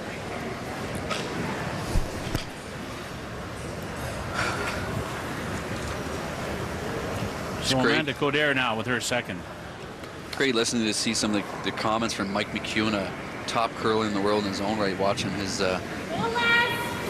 girlfriend, fiance, Dawn Askin, play for Jennifer Jones. His last comment was, congrats to Team Jones, I've got the shakes and need a beer. And it's definitely different watching than it is playing, you know, just passing Dave Nedohin in the hall there. You know, he's been there, done that in a lot of games. I know. Well, my friend, you had to deal with that earlier today, too. Yeah, my wife, Crystal Webster, coming up just short in their semi-final against Heather Nedohin there. So I'm not sure if I'm happy or sad this moment. I know it would have been tough watching in this game, but something I was hopeful and looking forward to. So pretty straightforward game plan right now for Nedohin, just trying to get rid of those corner guards. And the option is going to be to Kaufman when she wants to come in and deal with those two Nedohin counters. There's Beth Iskew with hers here in the sixth. Super stay on it all the way. Go, go, go. Got it, girl. Great throw by Beth. Eliminates that other corner guard too. Still keeps that one in the back tee line, but less of a concern right now. So Jessie Kaufman with 4 rocks remaining in her yellow team. She's going to elect to come in right now. Use those reds as backing for this. Big shot here for Nikki Kaufman. It's all about line here. Want to make sure you're in front of one of those red ones. There's a possibility you can put it right in between and leave a fairly easy hit for Team Nedohin. 8. Nikki Kaufman, her first in this 6th end. Yeah, then. Coming down a bit. Where? 8. Oh. 9. Now 8. Oh, no. So 8, 9, definitely a little heavier. They're just looking for top 4 foot, which would be a 6. How'd that work? Yeah. Not great. You know, they're trying to use those red rocks, and what they did was just provide a fairly open path to get rid of Normal. it. So, again, no pressure on Team Nedohin now. Just looking to hit that one right on the nose ring. You can do this. Yep. Sit there. Peel. They're going to use the big gun here from Beth Iskew. Really got to watch this type of shot this week. Not to. They're trying to contact both yellows. So we're going to see if they learned something from watching. Beth Iskew with the balk. No, it's good. Just resetting. This looks like a lot of ice for the shot.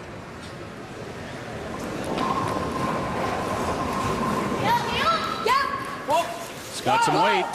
Just see that rock run, almost an in-out release from Beth. So possibility of taking out her back red one here. And no. That works. Yeah. That works.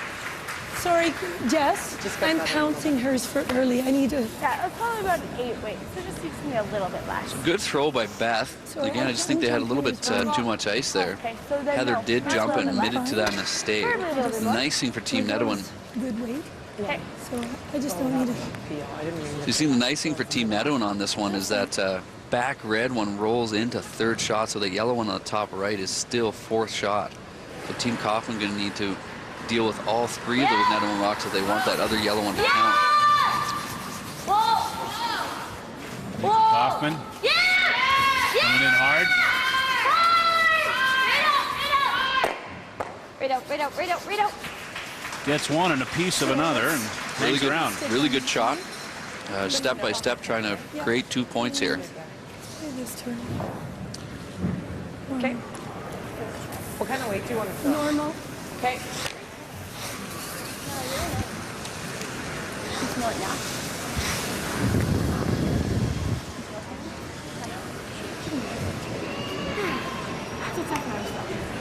But it'll move this way. I'd like to throw normal. Roll your way, Lainey. So Heather Nedohin curling 90% through 5 ends, and that's stellar at this level. She's not had easy shots. There's been a couple open draws for her, but she's played, leading that team, and really good. To be interesting to see what we find out from Jessie Kaufman here. But Heather Nedohin trying to keep those percentages up from the last 5 ends here and take this team on to red here and represent Alberta. Got a 6-2 lead here in the 6th. Looking for a nose hit here. The key thing is she's got to keep this in play and force Kaufman to play a bump in the roll. Big sweep here, and they want to get this almost fully out if they can. Looks like we jinxed Heather by showing her 90% because that's a 2 or 1 out of 4 there.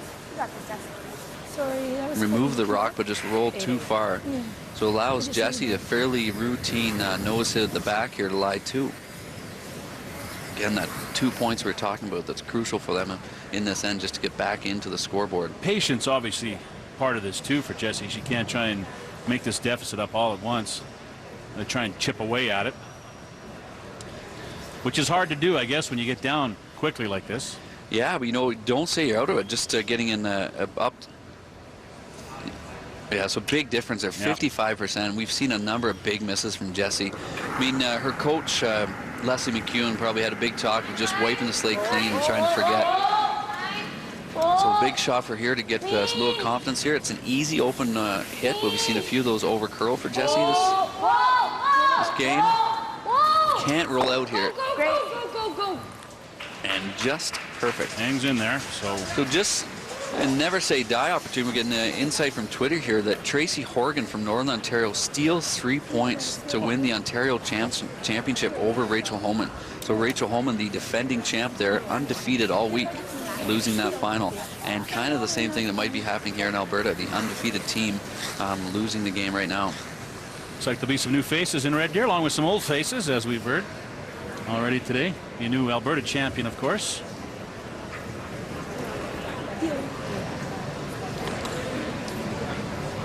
So Heather just electing to hit one of the Team Kaufman counters. Electing to hit the high one gives her a little bit more option to roll into the rings. And Jessie's still going to have to make a shot for her next one, but looks like she has her 2 points secure here.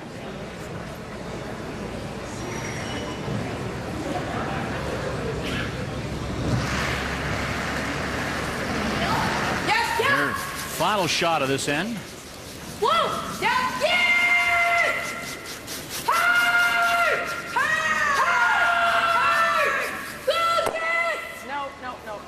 Okay, next time.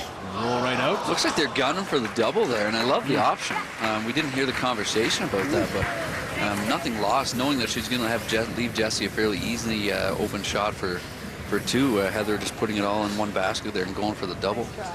So Kaufman, you know, assuming there's no miss here, has secured her 2 points and has gotten to within 2 against Heather Nedohin here, closing the gap a bit. But a shot to make first to wrap up this 6th end.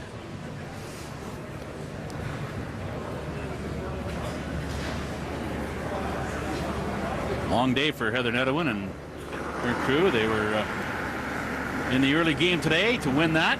Had to come from behind to win that one. And she talked a little bit about how the leads do change, or have changed in games this week. Yeah, that's what I love about this ice. It's you know, it's fast and it curls, and that's what these players want. That's what they've asked for. But it does provide. You need to maintain your percentages throughout the whole game. Great shot by Jessie Kaufman, securing her 2 points, and within 2 points of Heather Nedohin going into the final 4 ends of this game. 6-4 after 6 ends of play here in Leduc. We'll be back. 7th end coming up on Shaw TV.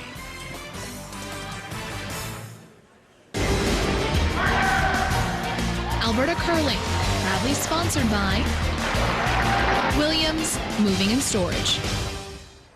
Championship Curling is live on Shaw. Catch the final of the 2012 Boston Pizza Cup from the Edgeworth Arena in Camrose, Alberta. Tune in Sunday, February 12th at 3 p.m. Mountain to see the men battle it out for the Provincial Curling Crown.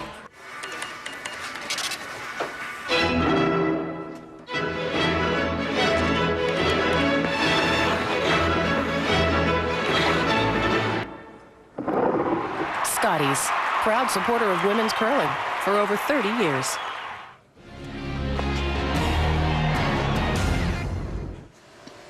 (6-4) Nedohin leads Kaufman as we get set to go to the 7th end of play. Shaw TV's coverage of provincial curling continues immediately after today's game with the BC Scotties final coming to you from North Vancouver. We've got more, though. Live curling will be back on Shaw again on February the 11th with the broadcast of the Manitoba and the BC men's semifinals. That'll get going at 5:30 Mountain Time.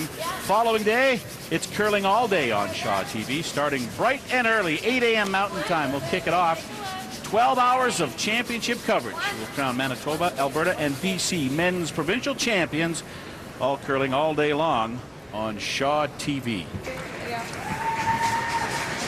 Big last end for Team Kaufman. They're just making a lot of shots and getting 2 points, a couple misses out of Team Nedohin, and jumping those opportunities. They're within 2 points, which is as close as they've been after the first 2 ends.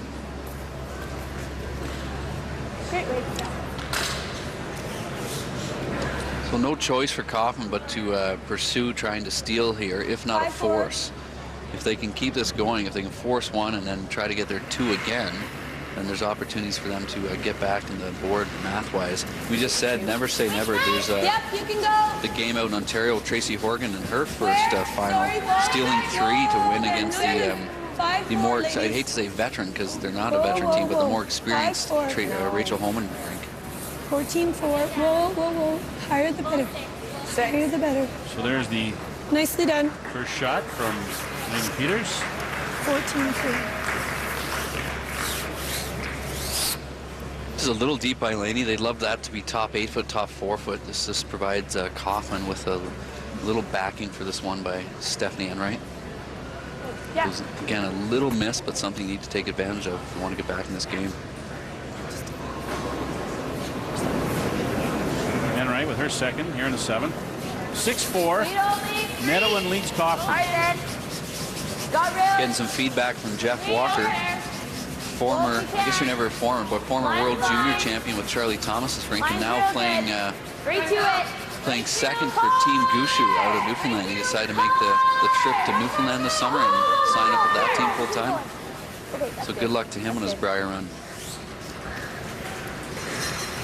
4-3. So a little short there. Again, those are those shots that have to be made if you want to get a chance for a steal here. Laney dropping hers on the button. That gave Stephanie a really good opportunity to put that right on the top. And having that top 8 foot, Heather should come up to that. And really tough chance now for Kaufman to deal with it on the button right away. Not a lot of room for error for Kaufman the rest of the way. They've got to make sure everything counts. It's running. No, absolutely. We saw there wasn't room for her to start, and the difference between skip percentage being 90% for Heather Nedohin in the first 5 and 55 for Jessie Kaufman. But we're seeing some misses here, and here's another one by Laney Peters. Go, go, go, go, go, go, go. Shoot. So we talked about nerves and butterflies, and you know, Nedohin's team were here last year. They were in the final, they lost it, and you know, you've got to make sure you're secure in how you're thinking, making sure it's just one shot at a time. You don't want to get ahead of the game thinking we're up 6-2, you know, Red Deer, here we come. And I'm sure they're going to have a quick chat and make sure that everyone's calmed down and they put those draws to their sweepers. Amanda Codera now. Yep. Hard line. Gotta go line. Hard line. Hard line. Line. Just a stick. Move. Hold it. Move. Line's great. Big opportunity for Amanda Cordera. Looking a little heavy here. Forward to tap that big, and that's a great shot. 2 behind cover, but more importantly, move those red rocks right behind the tee line so they can continue to use them throughout this end. And Heather not messing around, going to get rid of that center guard. A little surprised maybe she didn't do this last shot. Again, she does have that 2-point lead. Gotta go! Hard! She wants Jessie Mayer to get rid of it. Hard! Right up, right up, right up, roll it hard. Go, go, go, go, go, go! Okay, 8-8. So another little miss by Team Nedohin. Just a 2. Trying to get that way out of the way, but really with that guard left, have sort of cut off the in-turn path to get to that 4 foot. Make sure to get out to that blue this time. So no big misses yet by Team Nedohin, but 3 little misses back to back to back by the front end of Laney Peters and Jessica Mayer.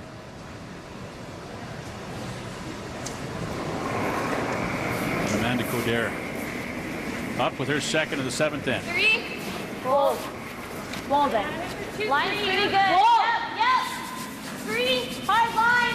I asked you earlier about Paul about Kaufman getting a little more aggressive as we get deeper into this. What about on the other hand? Does Nedohin change the way she's playing? Does she get defensive at all later in this game? Well, she doesn't have to get too defensive, but she has the ability to do that just to ensure that they don't have to mess around to really create big point scores and so on. So the key thing as we see this end, they just got to be careful. Heel. Starting to fill up a little bit. Yeah, and that was in great position for Team Kaufman. Again, they've got the misses, but now they set up a fairly routine double for Jessica Mayer. Yeah.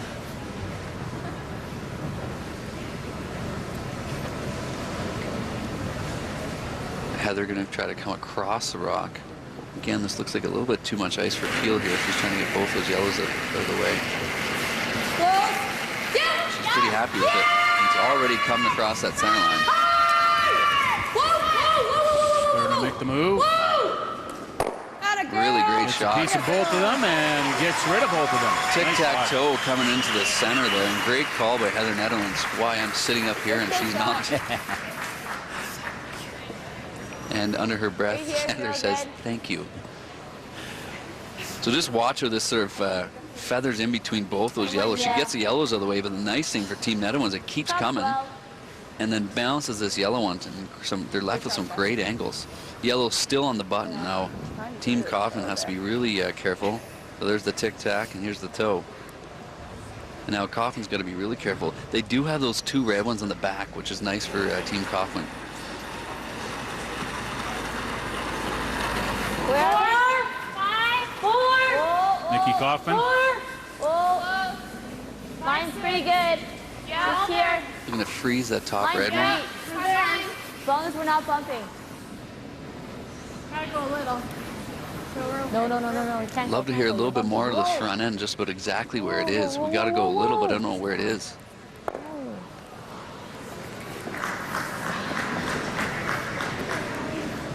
Yeah, so we'll go show you some angles here. What they're not liking about that is the fact that the yellows, if you smash them here, they might actually end up with the ability to actually lose both yellows, at least move them out of the forefoot here. So we're talking about this yellow one right here. I'd love to just chisel it this way. It's my first time on the telestrator, and they're going to try to hit that one on the nose, and then lose this side yellow one out the side here. This side. It'll be prettier than that, though, I bet. Yeah, absolutely. Across the face here this way? No. Like coming across here? I know it's good for me. The Telestrator 101 course is going to be run after the game, prior to the men's draw. Yeah, we actually have to come the other way. It doesn't. This is going to go here, though. We're going to only be left with. It doesn't matter. No, we got to move this one. Yep, this is hurting us. Heather providing her own sound effects. I think half here. This will go. Peel? Yep. Okay. Clean it up. Nedohin's been great today. She's through 5 ends, was curling 90%. Kaufman, on the other hand, her number's not near that. Yeah, here's her run back in the 3rd end that allowed Heather to open draw for 3. Here's her last shot to try to get a 2-point score, and just overthrew it a bit, but secured her 1 point. But again, 2 points available to her. You can see her frustration with that. That tells a million stories right there. And here's a flash by Amanda Coderre in the 1 and 2. We talked about the importance of her out turn and how it was running. So Beth Iskew being called for the high hard one, trying to move a lot of granite here. They're not too concerned if the yellow one stays on the button. They just want to get rid of one of those back ones. Looking for noise and movement here. Again, Heather jumping the rock again. Got it, girl. Not a bad result. They didn't get rid of both yellows, but what they did is open up that button. So Kaufman not looking as nice as they did before.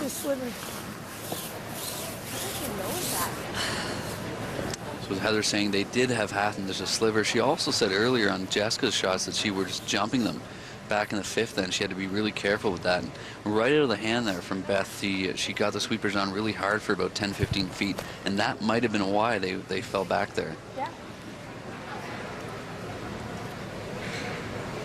Yeah, I like the same way. Yeah.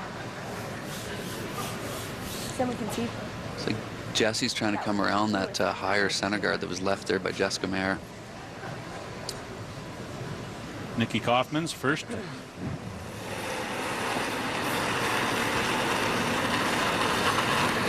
Where are we? 6, 7, 7. Or second in this 7th end. 6. Gotta be top house.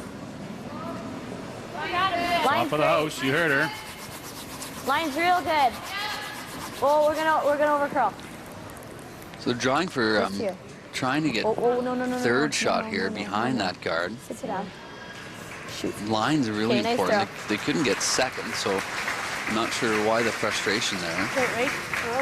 But still an okay shot. Interesting. I guess they could even throw a center guard there at one point. It still leaves that 4-foot wide open for Heather Nedohin. And looks like Kaufman's more so going for the force here and trying to force Heather to 1 point and then get Hammer back in 8. So if she gives Heather 1 here, it's a 7-4 game. She can get back her 2 points. It's now 7-6 after 8 ends and brings her within 1 point. So try and do a little math. Sometimes you can't take a good team like Heather Nedohin's rink right out of it. But if you can just give them 1 point, it's a little plus on the scoreboard. Gotta go! Just trying to nose hit this one for Beth Iskew. Whoa! Yeah! love to keep that yellow one there as backing. Stick it. That a girl. One red's gone. Got a little in.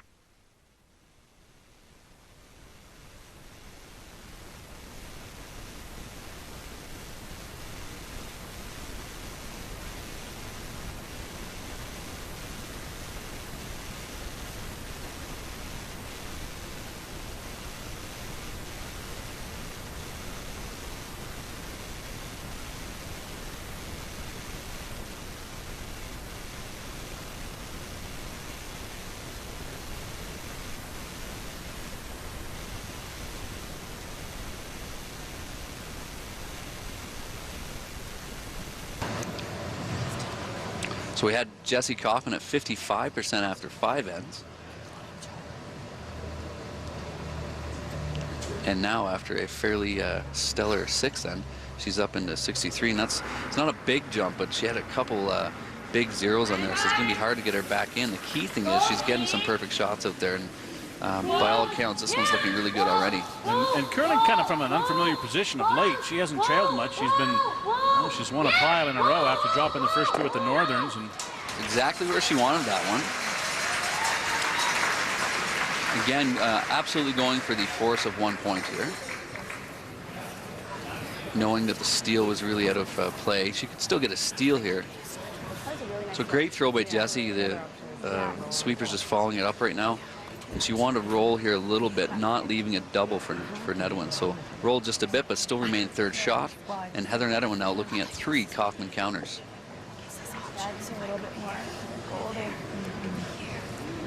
So if you just tuned in, Heather isn't whispering just for fun. She's actually lost her voice here in the last couple games. What do girls like, the hit and roll on top or the freeze? And on cue, she uses the loud voice. Yes. She has an indoor voice and an outdoor voice right now, and she's whispering most of the time. And you can hear the strain when she yells. You said it didn't hurt her. You just said it's just not there. Lots of yelling. She said felt it was real dry in the rink, dry in the hotel, and I think so. Okay. The voice is just forsaken her. Oh, I think, yeah, it's more natural. You did good, Chad. A few discussions here. Heather just doesn't want to waste an opportunity to score 2 points, knowing that with all the Kaufman rocks sort of at the tee line or slightly behind, she can use those. There's discussion whether to hit that one on the side 4-foot. She can easily do that. What that allows Jessie to do coming up is simply hit that in lie 3. So Heather's going to use that yellow one's backing. Try not to bump, but make sure we're shot. And with her own words, she's going to try not to bump, but she wants to make sure they're shot. So if they have to bump that for line, they will. And then Jessie's going to have to throw some sort of takeout on her own to make sure Heather doesn't get 2. So Heather trying to manufacture the skips deuce. Heather shooting 90% after 5, and after a couple of uncharacteristic misses in half shots, and last in down to 83 now. Still a great percentage for a skip at the top level of our game, especially in a final for the right to represent Alberta. Let it work. It's got to work a lot. So jump right out of the hand by the sweepers for about 10-15 feet there. Again, you got to be really careful when you do that. We want to see these swept into position. Beth is very adamant she does not want them to touch it. Does not want to bump in Heather's own words, and that might be perfect. Just a little tiny bump, but that was not enough really to move it too much. No, and Jessie's knocking around the the position of that red one now and the side yellow one. She can just throw heat in between the 2 of those. That's what I'm thinking. Just thin. Yeah. You just got to touch it. That's fine. A little telestrate for this. I'm afraid to touch that thing. But they're just going to try to hit, you know, quarter rock of that red one, and that yellow one on the side left will catch it. Heather will have to decide whether she wants to draw against 3 or hit. So pretty good situation here for Team Kaufman, trying to make Heather Nedohin look at 3 to 4 yellow rocks on her last rock. We've seen a couple big steals in this this bonspiel so far.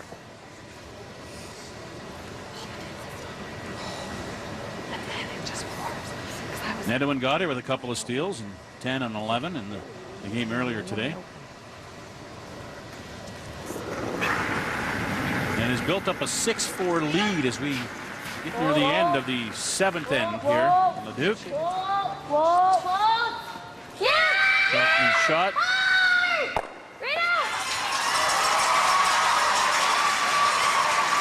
Great shot. Not bad. Great shot by Jessie Kaufman, but she'll be the first to admit that was a fairly easy throw with the angles over there. The key thing for her right now is that she made it. So now it's up to Team Nedohin here. And they have to make some decisions, right? Yeah, they can draw or they can hit. I got a tweet coming in from Tiffany Odegaard, longtime competitive skip from Edmonton, reminding us that this is not a bonspiel. It's a competitive provincial championship. Well, Tiffany, normally when teams get together in curling and play, we call it a bonspiel. Sorry for throwing And I've never seen a non-competitive bonspiel. Once the rocks start flowing, it's competitive. Sorry right? for throwing some history in there. Tiffany's also a long time. To watch the finish of this rock by Jessie Kaufman, a crafty slide there, but really getting the weight going and giving that red rock no chance but to get out of the rings. So pretty interesting shot here for Heather. Weight is going to be extremely important on this one. Control, so she's not going to throw the heat at it. They're calling hard right out of their hand. They cannot overcurl this one. Beth providing the sober second thought here. And it looks like they're okay. Great throw by Heather Nedohin. Better line call by Beth Iskew. Secures the 1 point for Team Nedohin. So the lead is increased. Kaufman will get the hammer now as we go to the 8th end of play. You're watching the 2012 Scotties from Leduc.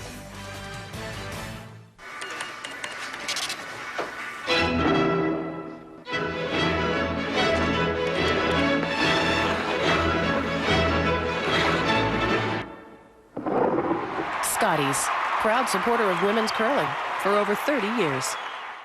Championship Curling is live on Shaw. Catch the final of the 2012 Scotties Tournament of Hearts BC Women's Curling Championship live from North Vancouver. Tune in Sunday, January 29th at 4:30 p.m. Pacific to see the women battle it out for the BC crown. Community programming on Shaw TV, proudly sponsored by Bob Dale Gloves, located in Edmonton, Alberta, and online at bobdalegloves.com.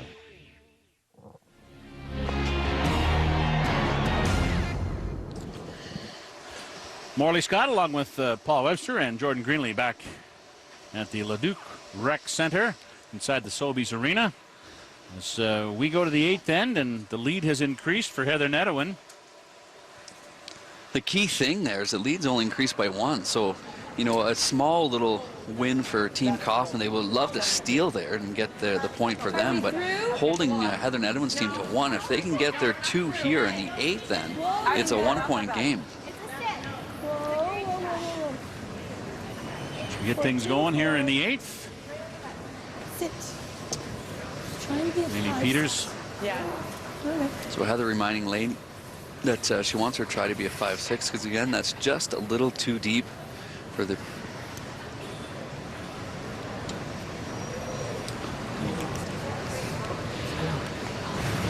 We go back to the 7th end of play. Big shot here by Jessie Kaufman to leave 3 yellows in before Heather Nedohin. And Heather Nedohin sweepers right off. They're just getting the curl. And really a perfect throw by Heather to secure her 1 point there. Big thing for her was the weight call. They're calling control, and they're not throwing 9, 9.5 like some of these teams have been, wanting to ensure they bring the curl out in this ice that is available to them. 7-4 the score here in the 8th. Sit down. Here, Jessie Kaufman yelling at this rock. It can't go in the rings and narrowly misses by about 6 inches. So 3, 4. Action. 4. saw a couple misses out of Lainey Peters' last end. Her first one's almost the same spot, and her second one last end was a little deeper. So Lainey looking to get back in the plus percentages here. And here comes her second. So it looks like what she's made a great throw here, giving it to her sweepers and making sure they can help her out. We're on the guard. Whoa. Not hearing too much from the sweepers now, but why they're sweeping, but looks like... Chap will be in. Yeah, go. Split it in, now they're going hard. Ooh, so close. Nice try, Lainey. Bump and then into the rings. Yeah, and pretty good result there. So a great secondary call by Heather Nedohin, and getting the roll off that corner guard. Just another look at that one. Heather Nedohin calling the audible now, trying to, she was hoping to bump that yellow one in the ring so they could hit it. I mean, they can hit it anyway now, but looking to get that play off. And the key now is the position of those red rocks. It's exactly where she was hoping ladies would end up anyway. Lines of hair tight. It's not sometimes what you throw, it's what you make. And your teammates can help you out with that. You gotta be in. Enright second. Yep, 8, 7. Hard, we're probably gonna split. Hard, over curling here. They're trying to get behind this corner. The key thing for them, they can't leave an easy double here. And they have. 8, that's fine. No, they might not go for it. It looks like he's gonna jam though on the red. So Heather's just gonna play the 1. So a little mistake there by Stephanie Enright. The nice thing is that the one she rolled on top of that red one, so it can stay there for a bit.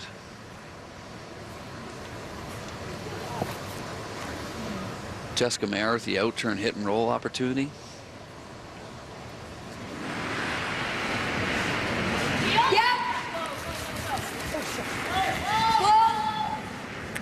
Mayer says, whoa, right away. Yeah, we will see these run. Heather hoping this gets right behind there. Atta girl. You want it just like that? Okay. So not a bad roll. Coming a little deep with that red one. Kind of into the hands of Kaufman's team, and Kaufman's going to jump all over that and come right in. Yeah, just top floor. Jessie liking what she sees in the house and trying to utilize those rocks. You may see some teams in this instant being down a few points, throw a guard or two to waste a few rocks. Coderre's first. Line's pretty good. Line's good. Line's really good. Yep. Hard. Line's great. Just do it, no more. Hard line. Amanda Coderre using her sweeper. She looks like she's got a great one if they can drag this last few feet. Yeah, we gotta bump it a bit. Trying to get in the middle of that, over curled a little bit. So just trying to use one red as backing now. A great weight by Amanda. Yep. Yep. Yeah. You can just see this one really come towards that center line, and it just squeaks by the one, the top 12 foot here. Gets by there, and they're trying to get right on the center line on the button, and just over curling. So still got some backing though, so still got a positive out of that one. Heather just looking for the peel on the top yellow. Okay. She's hoping for it to hit the red. You can hear her ask for it, but a little thin. Sit right in there, it's pretty good. So it's back to Coderre.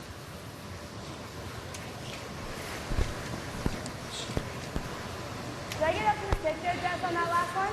See a little thin throw, just looking for the peel, but Heather was hoping for a secondary bump in that red one just to get it out of the way too and try to roll that in harder. But a really good result. They're not too concerned about that one.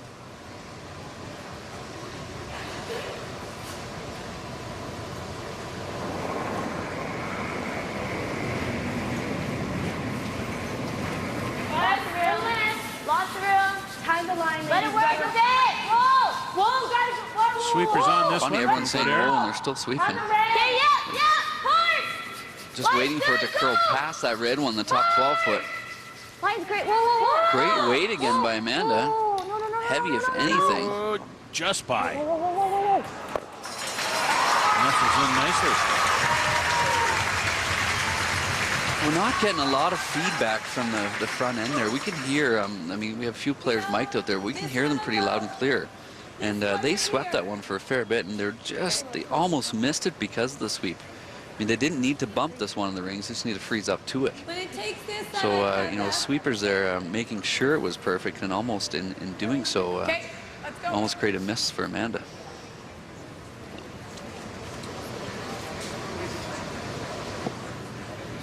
So Beth Iskew throwing some heat again, trying to lose one yellow one here, getting rid of some of those red back ones. Whoa. Yes! Whoa. This has been overswept a bit. I think it was again. Yes! Looks like great line now. They're trying to chip out that one yellow. Great throw by Beth Iskew. getting rid of all the backing. They're not too concerned about those red ones because they're helping out Team Kaufman. So getting rid of one Kaufman counter, but getting rid of those 2 backing shots. Great shot by Beth. Great call by Heather Nedohin. Cleans it up nicely now. Got it over here. Yeah. Really, I guess starts taking the possibilities away from Or Kaufman. over here. No, absolutely, and that's the thing. Without throwing those guards earlier, Jessie was putting sort of all her money in one piggy bank there, trying to ensure she used those red counters, and a couple little mistakes and a couple great shots by Nedohin, it seems, really have cleaned up the house. If they would have had a few guards there, those big shots would have been pushed down the line to maybe even Heather's 7 or 8 rock.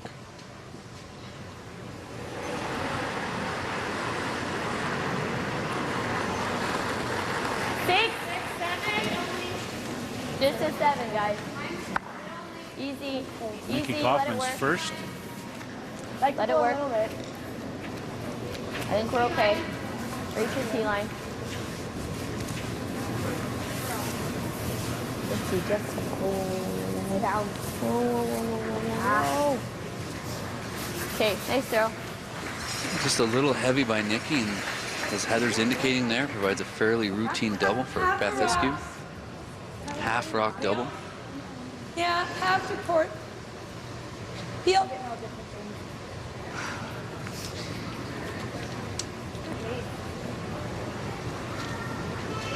Big shot for Beth Iskew to take the opportunity for 2 away from Kaufman. Yeah. Whoa. Whoa. Again, what's funny, Heather remind herself not to jump those.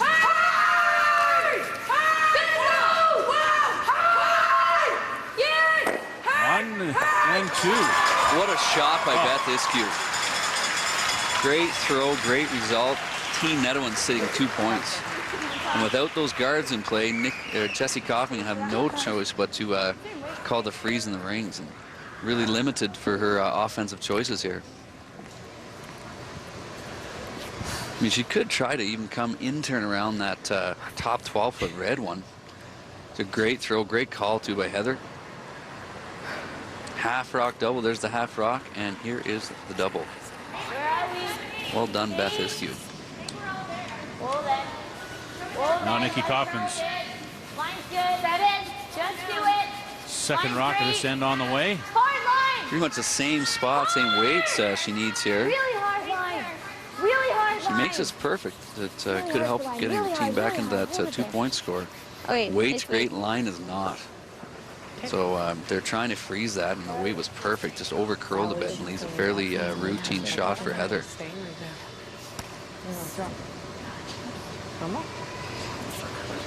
Yeah. Okay, normal weight, Heather. Nice, good throw here.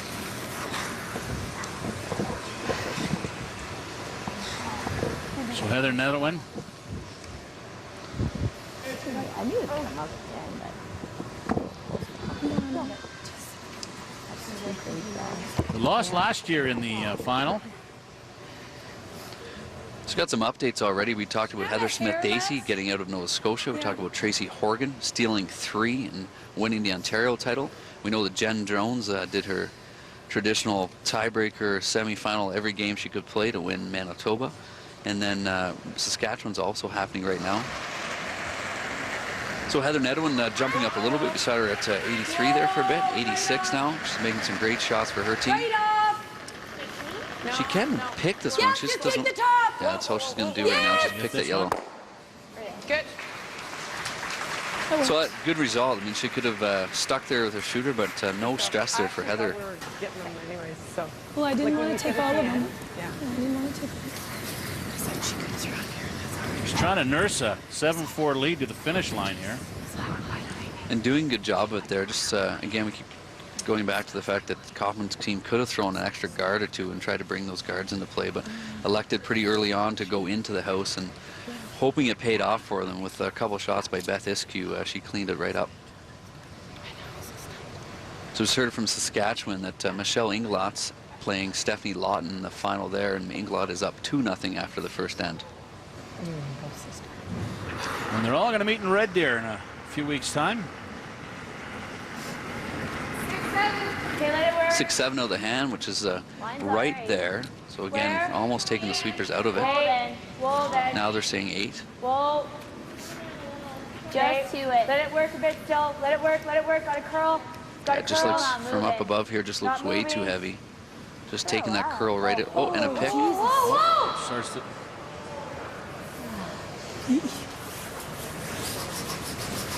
We mentioned that before. I mean, it wasn't like that was life and death. Having one brush, even 6 to 8 feet ahead of that, cleaning the path would make a ton of sense in my mind. We're going to see a replay of the pick here for you.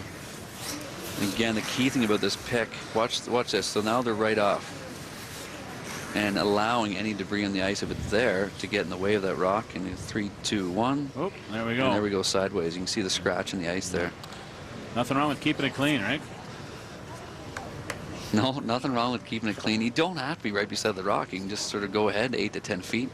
We always sort of joke about that one rock that's always clean and curling is a throw through. So a little house cleaning there could have helped Team Kaufman. What the lack of house cleaning allows Heather Nedohin a fairly routine shot again down the same path. Another quick line call out of Heather's hand. Beth Issue seems to be pretty happy with it.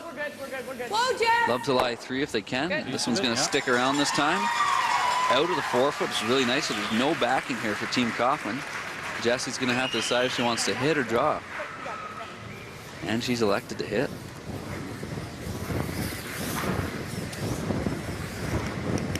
Nice one. To make it a 2-point game. One more look at that last shot. So she successfully removes a nice thing to put some pressure on your opponent. She sticks in the rings, but she doesn't stick in the 4-foot. So you might see a team like Kevin Martin here just draw the 4-foot. Jessie electing to hit this one. And like we've seen with her 66% here, she's got to make this one to get up in the 70s, hopefully. But weight's always been key this week for the hits.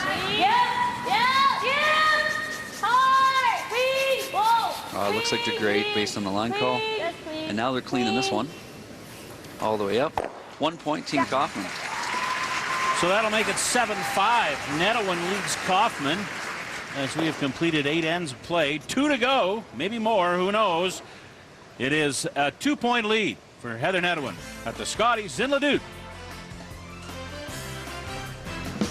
Community programming on Shaw is sponsored by Viking Mechanical.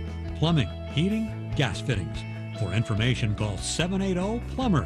That's 780-758-6237. Championship Curling is on Shaw. Catch all the action from across Western Canada as Shaw TV brings you exclusive coverage of the Manitoba Safeway Championship, the CDI BC Men's Curling Championship, and the Alberta Boston Pizza Cup. Tune in Sunday, February 12th, starting at 7 a.m. Pacific for 13 hours of curling, as the best men's curlers in Western Canada are set to battle it out with a spot in the Nationals on the line. Provincial Championship Curling, only on Shaw. Morley Scott along with Paul Webster and Jordan Greenlee. Heather Nedohin and her team. And Jessie Kaufman and her team also here. Nedohin with a 7-5 lead. We've completed 8. So we head to the 9th end. And Kaufman obviously has got to go to the hat and get everything out of it right now. Yeah, the nice thing for Kaufman, they did get a point on the board. The unfortunate part is they lost hammer in doing so. So it's a 2-point lead with hammer for Heather Nedohin. So Kaufman's pretty much got to put the game on the line the next 2 ends here. It will be on the line the next 2 ends, but especially in this end, they got to, forcing one is not great because trying to score 3 in that last end sometimes is pretty difficult. Just getting another update from Saskatchewan's now 2-2 after 2 ends. So we've got some insight from some people on Twitter talking about when it's being shown, but it looks like it's going to be tape delayed. So if you're going to watch it, stop listening to me because I'm going to give updates as we go through. What? Yeah, 8. Where is it? So Laney Peters in the last 2-3 ends have been throwing that first one through, and that's they're calling 8, and I think that's a hopeful 8. Whoa! So here's 7, 8, 9, 10. Good call, guys. And 11, so through the house. So a little mistake by Laney Peters. Benefit of being up 2 is it might not be too big of a concern. They do have hammer, Team Nedohin this end, and would love just to to score one here and get that 3-point. They can get 2, great. If there's possibility of blank, there's lots of options for them here that go in their favor. They just really don't want to give up a steal here. Yeah, line. 5. Yep. Line fit. Easy. Just a 5. Just a 5. Stay with it. 6, 5. Oh. Just a 6. Oh, we're gonna. From Stephanie in, right? It's. Oh, we're gonna overcurl. Oh. I've seen a lot of Stephanie's rocks over curl today, and that's what they're concerned here. And here it pops out the other side. It might just be the fact that her rocks are just a curly set, so you got to be careful about that when you're picking rocks. The key thing about this is that they are able to select their rocks from any sheet for this final, so they're able to put together a yellow set from any of the yellows out on sheet A, B, C, or D. Where? 5. Okay, wall line. Wall line. Whoa, lady. Lainey Peters trying to make this one perfect. No, After throwing let her her first one work. through. Whoa, higher the better. 5. No. So 5 Okay, yep. just top 8 foot, which would Whoa, be great. Whoa, whoa, whoa, whoa, whoa, whoa. Heather's just waiting for that curl to come in here. Nicely done, Lainey. Okay. And 5 it is.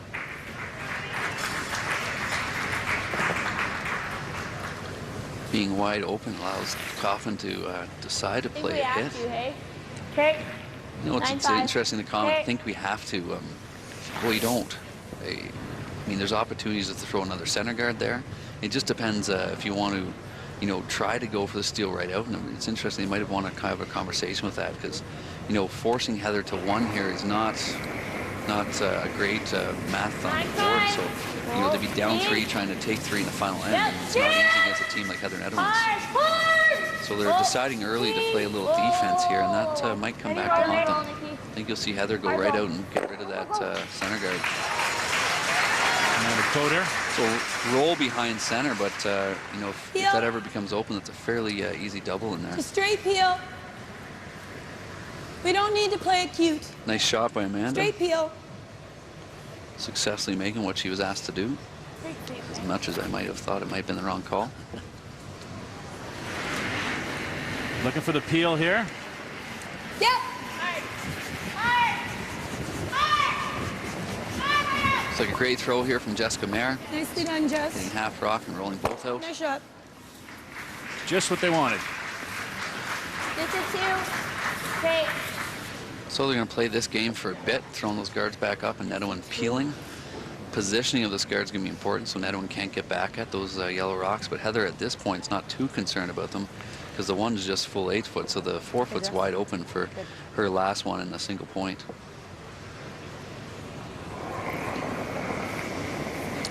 Amanda Coder again. Wait only. 2. Well, let it work. It's got to curl a time step. Let it work. Just a 2. Just a 2. No deeper, guys.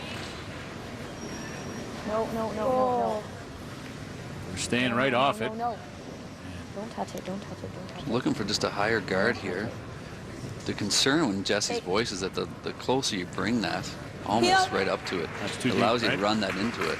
And that's what Heather's lining up right now. With the angles they're set, I don't think it's same peel. Cross here. Yeah, so she's going to try to get rid of 2 of the yellow ones. You like this? Or I don't think just there's an opportunity to get rid of 3 the way they're You throwing like this or this? Okay. So the signs Heather's giving when she's tapping her head there is just an indication of weight. A lot of times those teams have signs for weight so they don't have to yell down the ice. Big shot here for Jessica Mayer to clean up the house for her team. Gotta go! Curling a lot here. They're almost going to get right to the nose of this one. She's trying to get high side. Atta girl. Good shooting. So pretty good result. And get that second one out. So the Rays double takeout for Jessica Mayer. Wanting to lose that shooter if they could and get that out of the way. But still a pretty good result cleaning it up.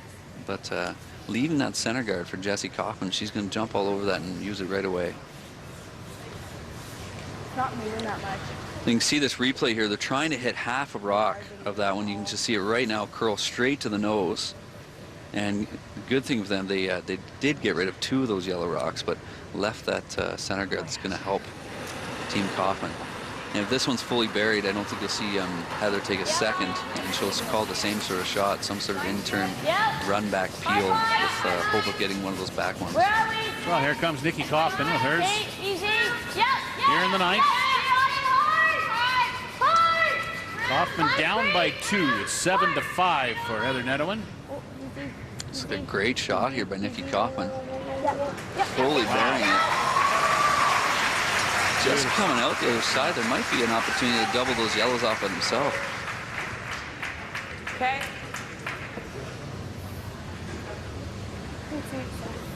Peel. Same sort of shot they called here. Yeah. Just gonna get the replay, and just great camera work here by the boys, seeing how close this gets to that red one, and it finishes. So again, kudos to Jamie Barras and his ice. This is the ice that we all love to play on, all love to watch curling on. So intern Peel run back for Beth Isku. Same sort of shot they call for Jessica Marin, her last one. Looks like they got a great angle on this one. Waiting for it to come up a little bit more, trying to lose the shooter, lose one of those back ones. What a shot by Beth Isku. Cleaning up the house. The key thing for her is got rid of everything in the center and rolled that other yellow one off the side of the forefoot. So again, going back to Jessie's early decision about going in the rings and hitting one the Nedohin rocks. Coming back to haunt her a little bit and almost gun shy of the draw. Another great angles by Beth and everything rolling here. So great throw, better call too against with Heather Nedohin. Those angles are not easy to call. So both those players picking up, and can't forget about Jessica Mayer and Lainey Peters on the brooms too. So Jessie Kaufman now throwing in guard. And again, a fairly open house, which plays right into Heather Nedohin's game plan. Okay, that'll work. Starting to. Straight peel. Can you see any of it? No. Just straight peel. Yeah, I love the straight peel call. Do you like this turn? Jessie will come in and try to lie 2 on her last one and make a tough shot for Heather, but they don't need to mess around. 1 point for them and a 3-point lead with 1 end to go is pretty secure. We've heard Heather say it a lot. We don't need to be cute. She keeps saying over and over. Yeah. She's almost talking to herself there, right? Sometimes convincing herself, right? Yeah, and her team, they're just providing options. Right off. Right off. Right off. Right off. Clean. Clean. Clean. Clean. Nicely done, Beth. So a little concern on the voice of Beth Isku, but what a throw. Not touching anything in the house, getting rid of the guard and rolling out her shooter. Well, her job is done. Right here, Dad? Good throw. I just was being cautious. Yep. And Jessie Kaufman for her first in the ninth. Love the conversations between Heather and Beth. They're just sort of giving the input and feedback that the player and the skip needs. And Heather's really sort of walking her through this game and making sure the nerves are both her own, I think, sometimes, and Beth's are not coming up. So Jessie Kaufman inching up the board from 55 after 5 all the way up to 69 now. You know, they're making the shots. I just think the choice is not to throw a few guards into play is sort of hurting them last 2 ends.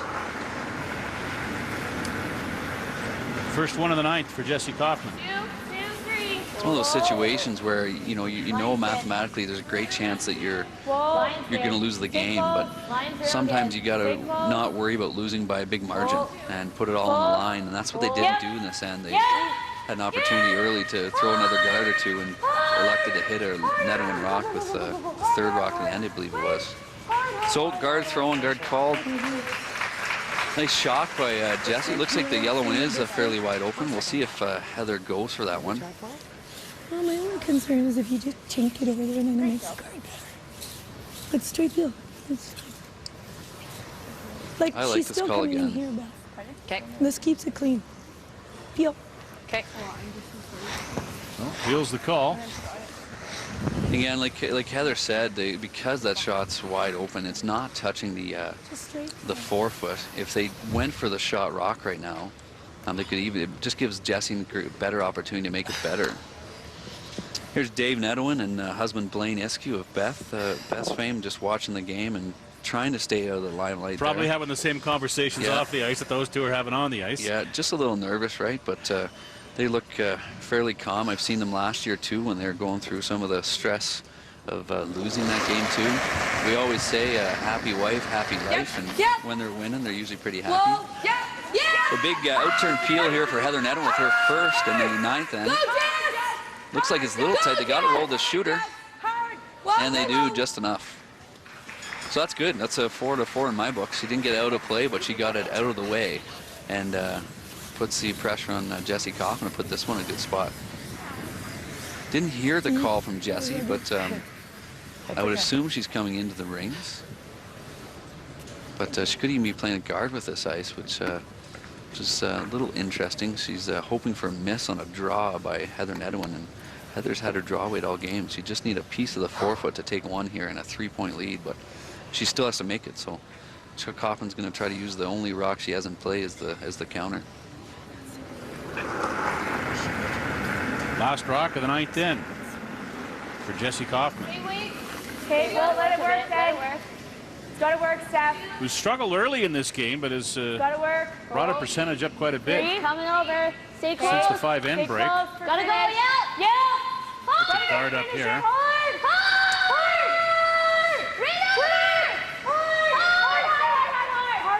Whoa.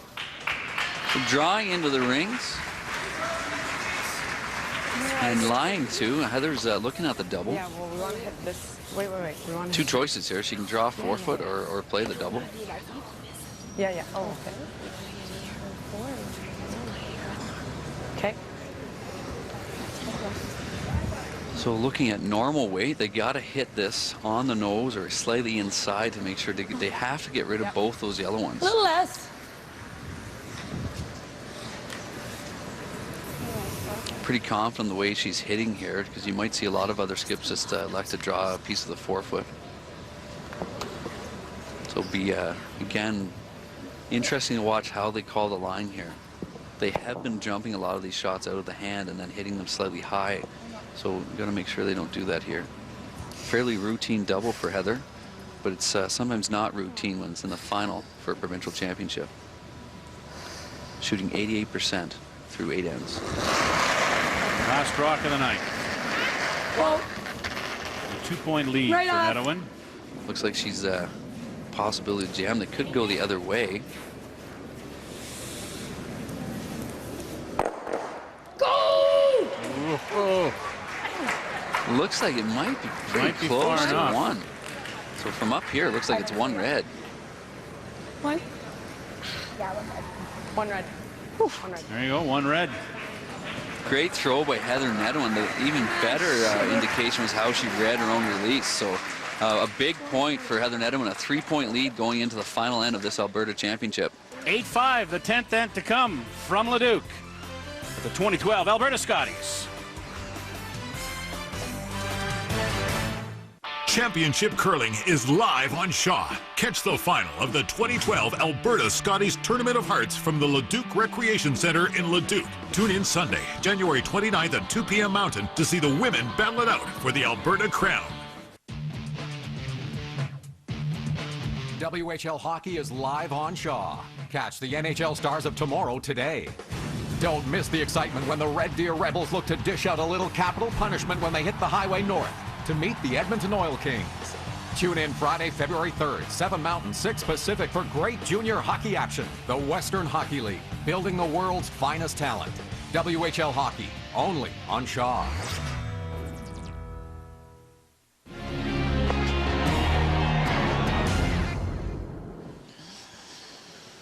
Well, we're back to Leduc at the Recreation Center inside the Sobeys Arena. The 10th end is just underway as Heather Nedohin tries to complete a nice day, and they're keeping this one clean. Oh, as they should, because it's going straight through the rings. So we keep talking about that. There's a pick earlier on in the game, and it was a fairly crucial shot, and it wasn't clean, but we just saw one of the most clean shots in curling being the throw-through, successfully made by Lainey Peters, successfully cleaned, more importantly, by Jessica Mayer. So 8-5 lead right now for Nedohin. Mathematically, she's won this game. You think you'll see her throw that next one through and just let Jessica clean up the rest of it with a few peels. She's basically trying to run her out of rocks now, right? No, absolutely. Just the nerves now that can get you. We saw a big steal of 3 in the final end of the Ontario final when Tracy Horgan won the game by 1 point over Rachel Homan.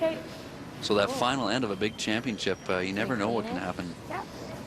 And Kaufman team knows that it's all in line here. Good.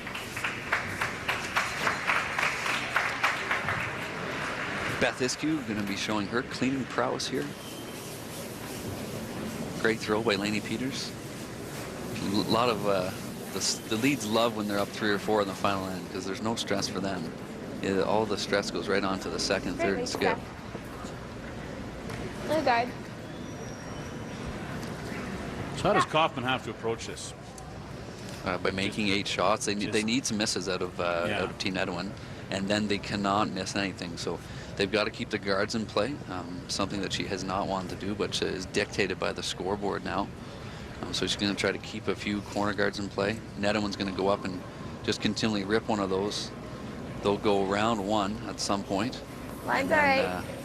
Hope for a flash sometimes, but yeah, they pretty much need an open miss, or at least a couple half misses by Nedohin to generate 3. Line's real good. My broom. Easy. Whoa, whoa, whoa, whoa. Another guard set up. Hey, Cyril. Am I in right? Peel. Yeah, perfect guards by Stephanie there. The nice thing is they're even, so there's no double peel. Back to the 9th end now. It's the final shot for Heather. You just see it come up enough, and they're yelling at that top yellow to roll out, so Heather's shooter will count. And it just rolls enough, probably an inch. Heather with some more body language and yelling. And really good throw by Heather. And again, like I said earlier, really good read on how she released it. Would have been very easy to jump that one. Great shot by Jessica Mayer to get rid of one of the guard. Peels off that one guard. And 3 for 3 for Team Nedohin.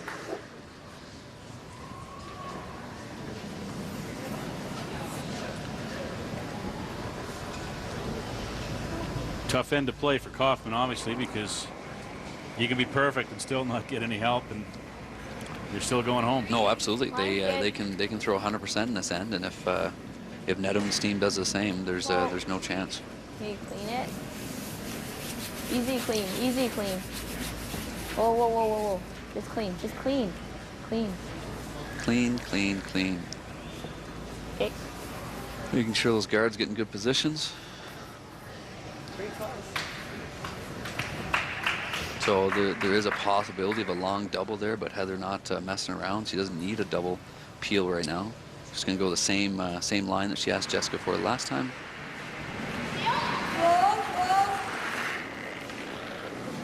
Clean. That looks really good now. Still right off it, but they're not. There's no right off yet. So great throw. Could be cleaning that one, but it's not a throw through.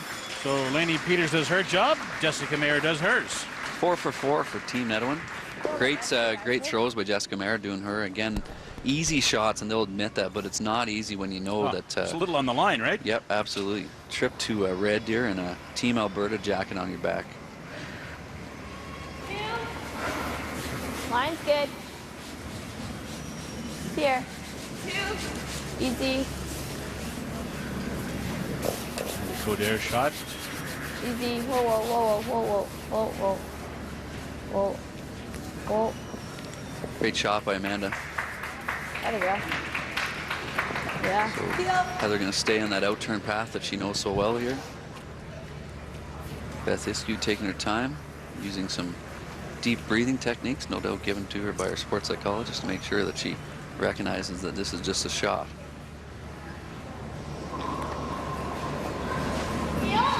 Here comes that shot.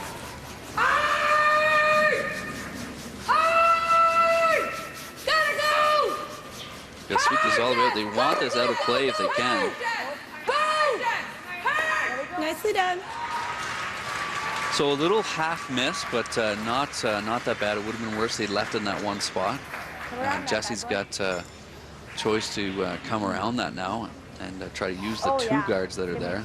They want to get this fully buried, and so Nedohin's team has no chance but to peel one of the guards and not get the one in play.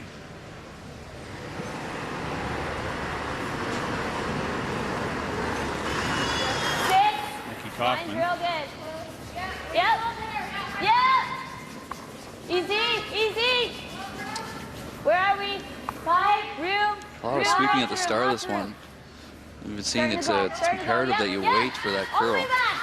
They can take this anywhere in the rings. They just got to get it fully buried. Looks to move pretty good now. Raise back, raise back, raise back.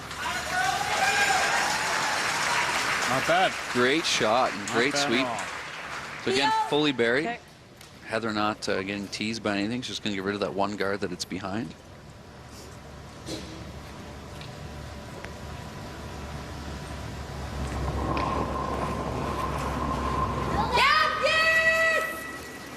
Beth Iskew's second. Beth was a little tight in the last one and kept that one in play. And that is a perfect throw by Beth Iskew. Good sweep. So, trying to use the only rock in play to come behind. Jessie Kaufman going to ask sister Nikki for the intern come around again. Try to Christmas tree these, as we like to say. So get this one around. You'll still see that one that's in the rings, but they have to leave that, unfortunately. And Nedohin, if everything's fully buried and if she doesn't like it, she'll just get rid of the one at the top. So there's opportunity here.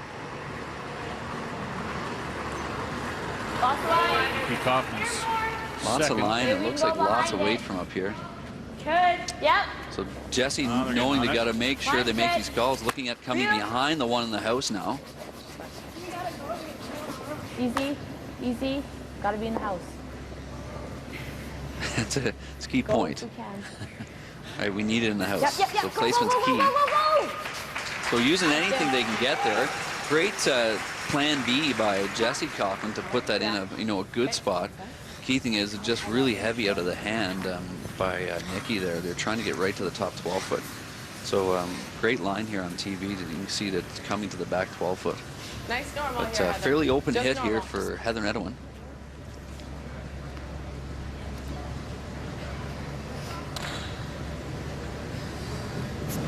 So it's a great opportunity for Team Kaufman to make Heather's last two shots be extremely, not extremely, a little more difficult than this open hit.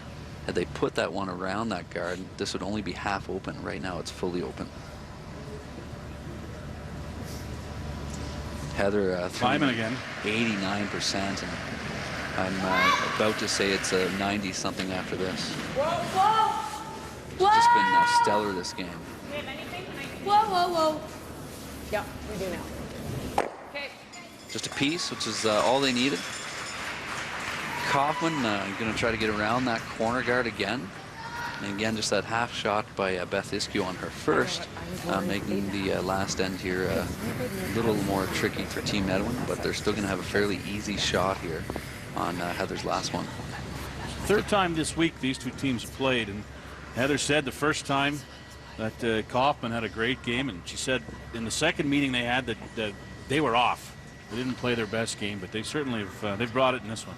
Yeah, they were off too, and like talking to Dave and so on, one of my concerns about that game is they let Kaufman's team, the younger, inexperienced team, hit up and down the sheet for 3 ends. So see Jessie shooting 72 and climbing up there. You know, the last 4 ends have been a little bit better, but her first 5 ends at 55% just doesn't cut it in a big game. So going back to Nedohin's team, I just love, we go right back to that first end and them throwing that center guard and making a statement right from the start that this is their game, and they know that they got to bring every shot, and they put it on the line right away. Yep. And watch this one, just staying straighter again. So again, a little bit too heavy out of the hand, providing Heather with a fairly straightforward shot. Calling a timeout just so there's no concerns. They have 2 minutes and 40 seconds on the time clock for this one, so timeout wasn't needed, but they have a couple left over, so they want to make sure they give Heather all the time she needs to win the 2012 Alberta Championship. One more time to enjoy it a bit. Deep breath. Just normal weight, Heather. So Beth caddying her skip through this, making sure she doesn't up the weight. Make contact with this, and she is sending her team and herself to Red Deer to represent Alberta in the National Curling Championships, the Scotties Tournament of Hearts. So, with a trip to the Nationals and Red Deer on the line, Heather Nedohin delivers her final shot of the day. She's already got her hands in the air. Great throw by Heather Nedohin. And she and her team of Beth Iskew, Jessica Mayer, and Lainey Peters are off to Red Deer representing Alberta. You can't forget Coach Daryl Horn. Well, they fell short a year ago, losing in the final. They took the same route this year, won the semi today, and yeah, 2 big wins for Nedohin's team. They scrapped through that the semifinal this morning, stealing the 10th, stealing the 11th, and then really made no qualms about winning this game. They came out hard and they pursued the whole game and put the percentages on the board that he needed and exactly put the points. So big win for Heather Nedohin. Congratulations to them. Heather Nedohin, Beth Iskew, Jessica Mayer, and Lainey Peters, Alberta Scotty champions. We'll be back with more from Leduc after this. Alberta Curling, proudly sponsored by Williams Moving and Storage. Championship Curling is live on Shaw. Catch the final of the 2012 Scotties Tournament of Hearts BC Women's Curling Championship live from North Vancouver. Tune in Sunday, January 29th at 4:30 p.m. Pacific to see the women battle it out for the BC crown. Alberta Curling, proudly sponsored by Boston Pizza. Championship Curling is on Shaw. Catch all the action from across Western Canada as Shaw TV brings you exclusive coverage of the Manitoba Safeway Championship, the CDI BC Men's Curling Championship, and the Alberta Boston Pizza Cup. Tune in Sunday, February 12th, starting at 7 a.m. Pacific for 13 hours of curling, as the best men's curlers in Western Canada are set to battle it out with a spot in the Nationals on the line. Provincial Championship Curling, only on Shaw. Kusi Dental Group with General Dentist Dr. Elena Kusi. You can call them at 780-468-7270 or visit them online at kusidental.ca.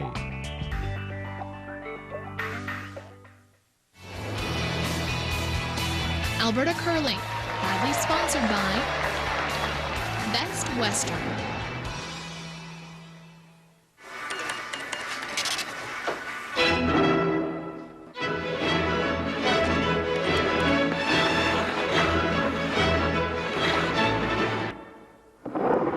Scotties, proud supporter of women's curling for over 30 years. And we're back in Leduc, where Heather Nedohin has become the 2012 Scotties Alberta champion with a win today over Jessie Kaufman. And we'll send it down now to Jordan Greenley, who's got Heather with him. Thanks very much, Morley. I'm here with Heather Nedohin. Heather, how good does this feel to come out on top after a difficult ending last year back here in the final second year? Oh, we are thrilled. We've fought some hard games along the way, and we've lost a couple heartbreaks over the last 5 years. We've lost a couple finals, so it's third time a charm. What was the biggest change in strategy, or maybe thing that you picked up from on last year that you brought into this year that gave you a different result here in the final? You know what, we planned better. Definitely physical fitness was a big thing. We felt we were tired going into the finals last year, and that was disappointing for us. And preparation before the final, it's a very quick turnaround. So what we ate and what we drank and how we did that, and honestly, we put it to the boots to them early. And I think Shannon did that same thing to us last year. It's always great to be in a national championship whenever you can be, but how excited are you to have it right in your own backyard in Red Deer? Oh, you know what? We don't have to travel far, neither does our friends and family, and what a proud moment. We get to represent Alberta. Yay. Heather, thanks so much for doing this, and congratulations. Thank you. Heather Nedohin and her team punched their ticket to their own backyard for Red Deer, and I'm sure there will be plenty of tickets purchased by friends and family to head to the Scotty Tournament of Hearts. Guys? Final shot of the day. She's already got her hands in the air. Great throw by Heather Nedohin. And she and her team, Beth, already got her hands in the air. Great throw by Heather Nedohin. And she and her team, Beth Iskew. Great shot of husband David there in the stands cheering her on. You know, they get to watch a lot of these games, so well done by Heather Nedohin team, and well played, well deserved. You heard her talking to Jordy. She said we put the boots to him early, and I think you talked on that right away, right? first shot. They just kind of said, you know, we mean business today. Yeah, we're coming absolutely. right That's what after they you. had to do, and that's what they did.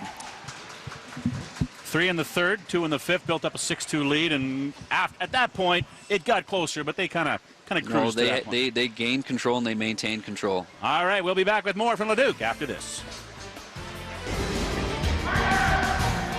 Alberta Curling, proudly sponsored by Williams Moving and Storage.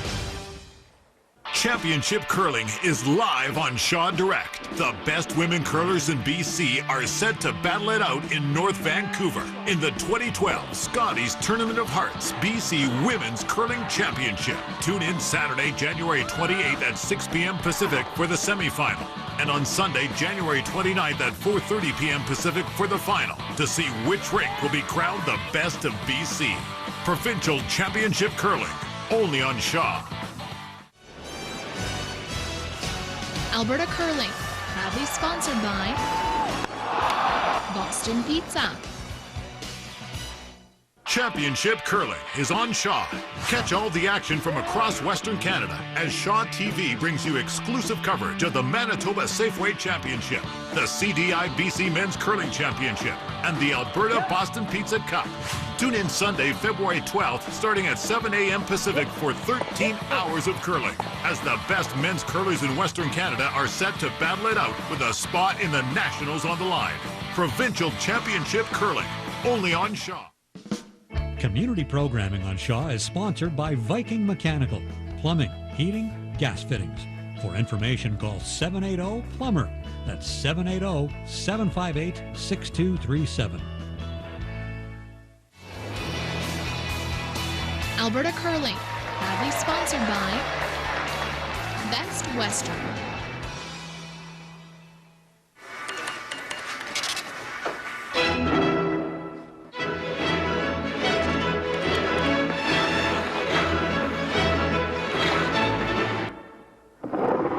Scotties, proud supporter of women's curling for over 30 years.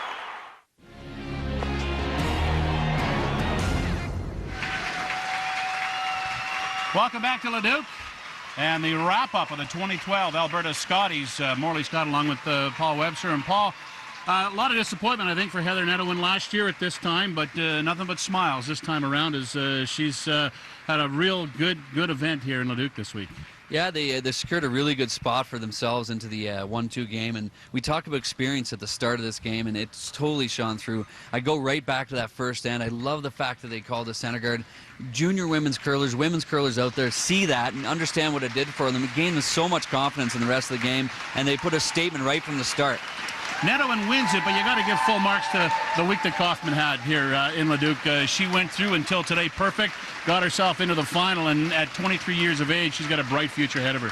Yeah, and it's an unfortunate part that you never want to lose a final, but a lot of those times to win one of those things, you have to lose it first. And they're going to take that experience and sort of do some rebuilding and get some, different things happening with that team. And no doubt you're going to see them back in that game again in the near future. And we've been talking today about some of the names who are going to Red Deer. Some are familiar, some are new. Obviously, it's going to be a tough challenge for Heather Nedohin to go representing Alberta this year. Tough challenge, but Heather Nedohin and her team have been competitive on the Canadian team ranking system for the last 5-6 years. So they don't go in there as underdogs. They're a new team getting there. Heather's been there before, and Laney's been there before. They go in there as one of the top 3 or 4 contenders, and they'll know that, and they're going to prepare for that, and they're going to try to take home that championship. We talked about the experience that they have as a team at this level. They also have it at that national level, so that's going to bode well for them, as you say. No, absolutely, and they're going to prepare well. They only have an hour-and-a-half drive down the road to Red Deer to get ready. They have some fantastic ice at the Salvo Center to prepare for, and they're getting ready to represent Alberta with key colors.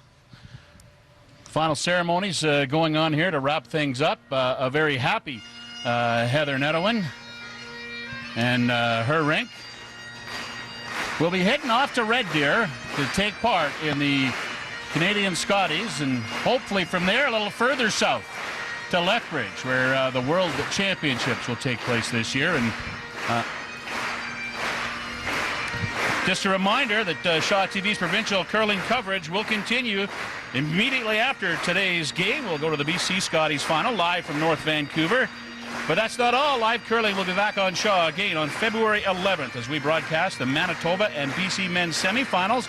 That'll start at 5:30 Mountain Time. Then the following day, it's curling all day on Shaw, starting bright and early at 8 a.m. Mountain Time. We'll have the first of 12 hours of championship coverage as we'll crown the Manitoba, Alberta, and BC men's provincial champions. Curling all day long on Shaw. It's about the men in a couple of weeks today. It's all about the women. As Heather Nedohin, after falling short last year in the final, wins it all this year. Nedohin over Kaufman. Nedohin's going to red, dear. Thanks for being here with us, everyone. Entertainment, sports, interviews, weather, only on Shaw TV. And welcome to Shaw TV Weekend. I'm Brad Kelly here at Churchill Square. A nice peek at City Hall on a cozy winter day as we're here for Metropolis. Of course, it continues until February 20th.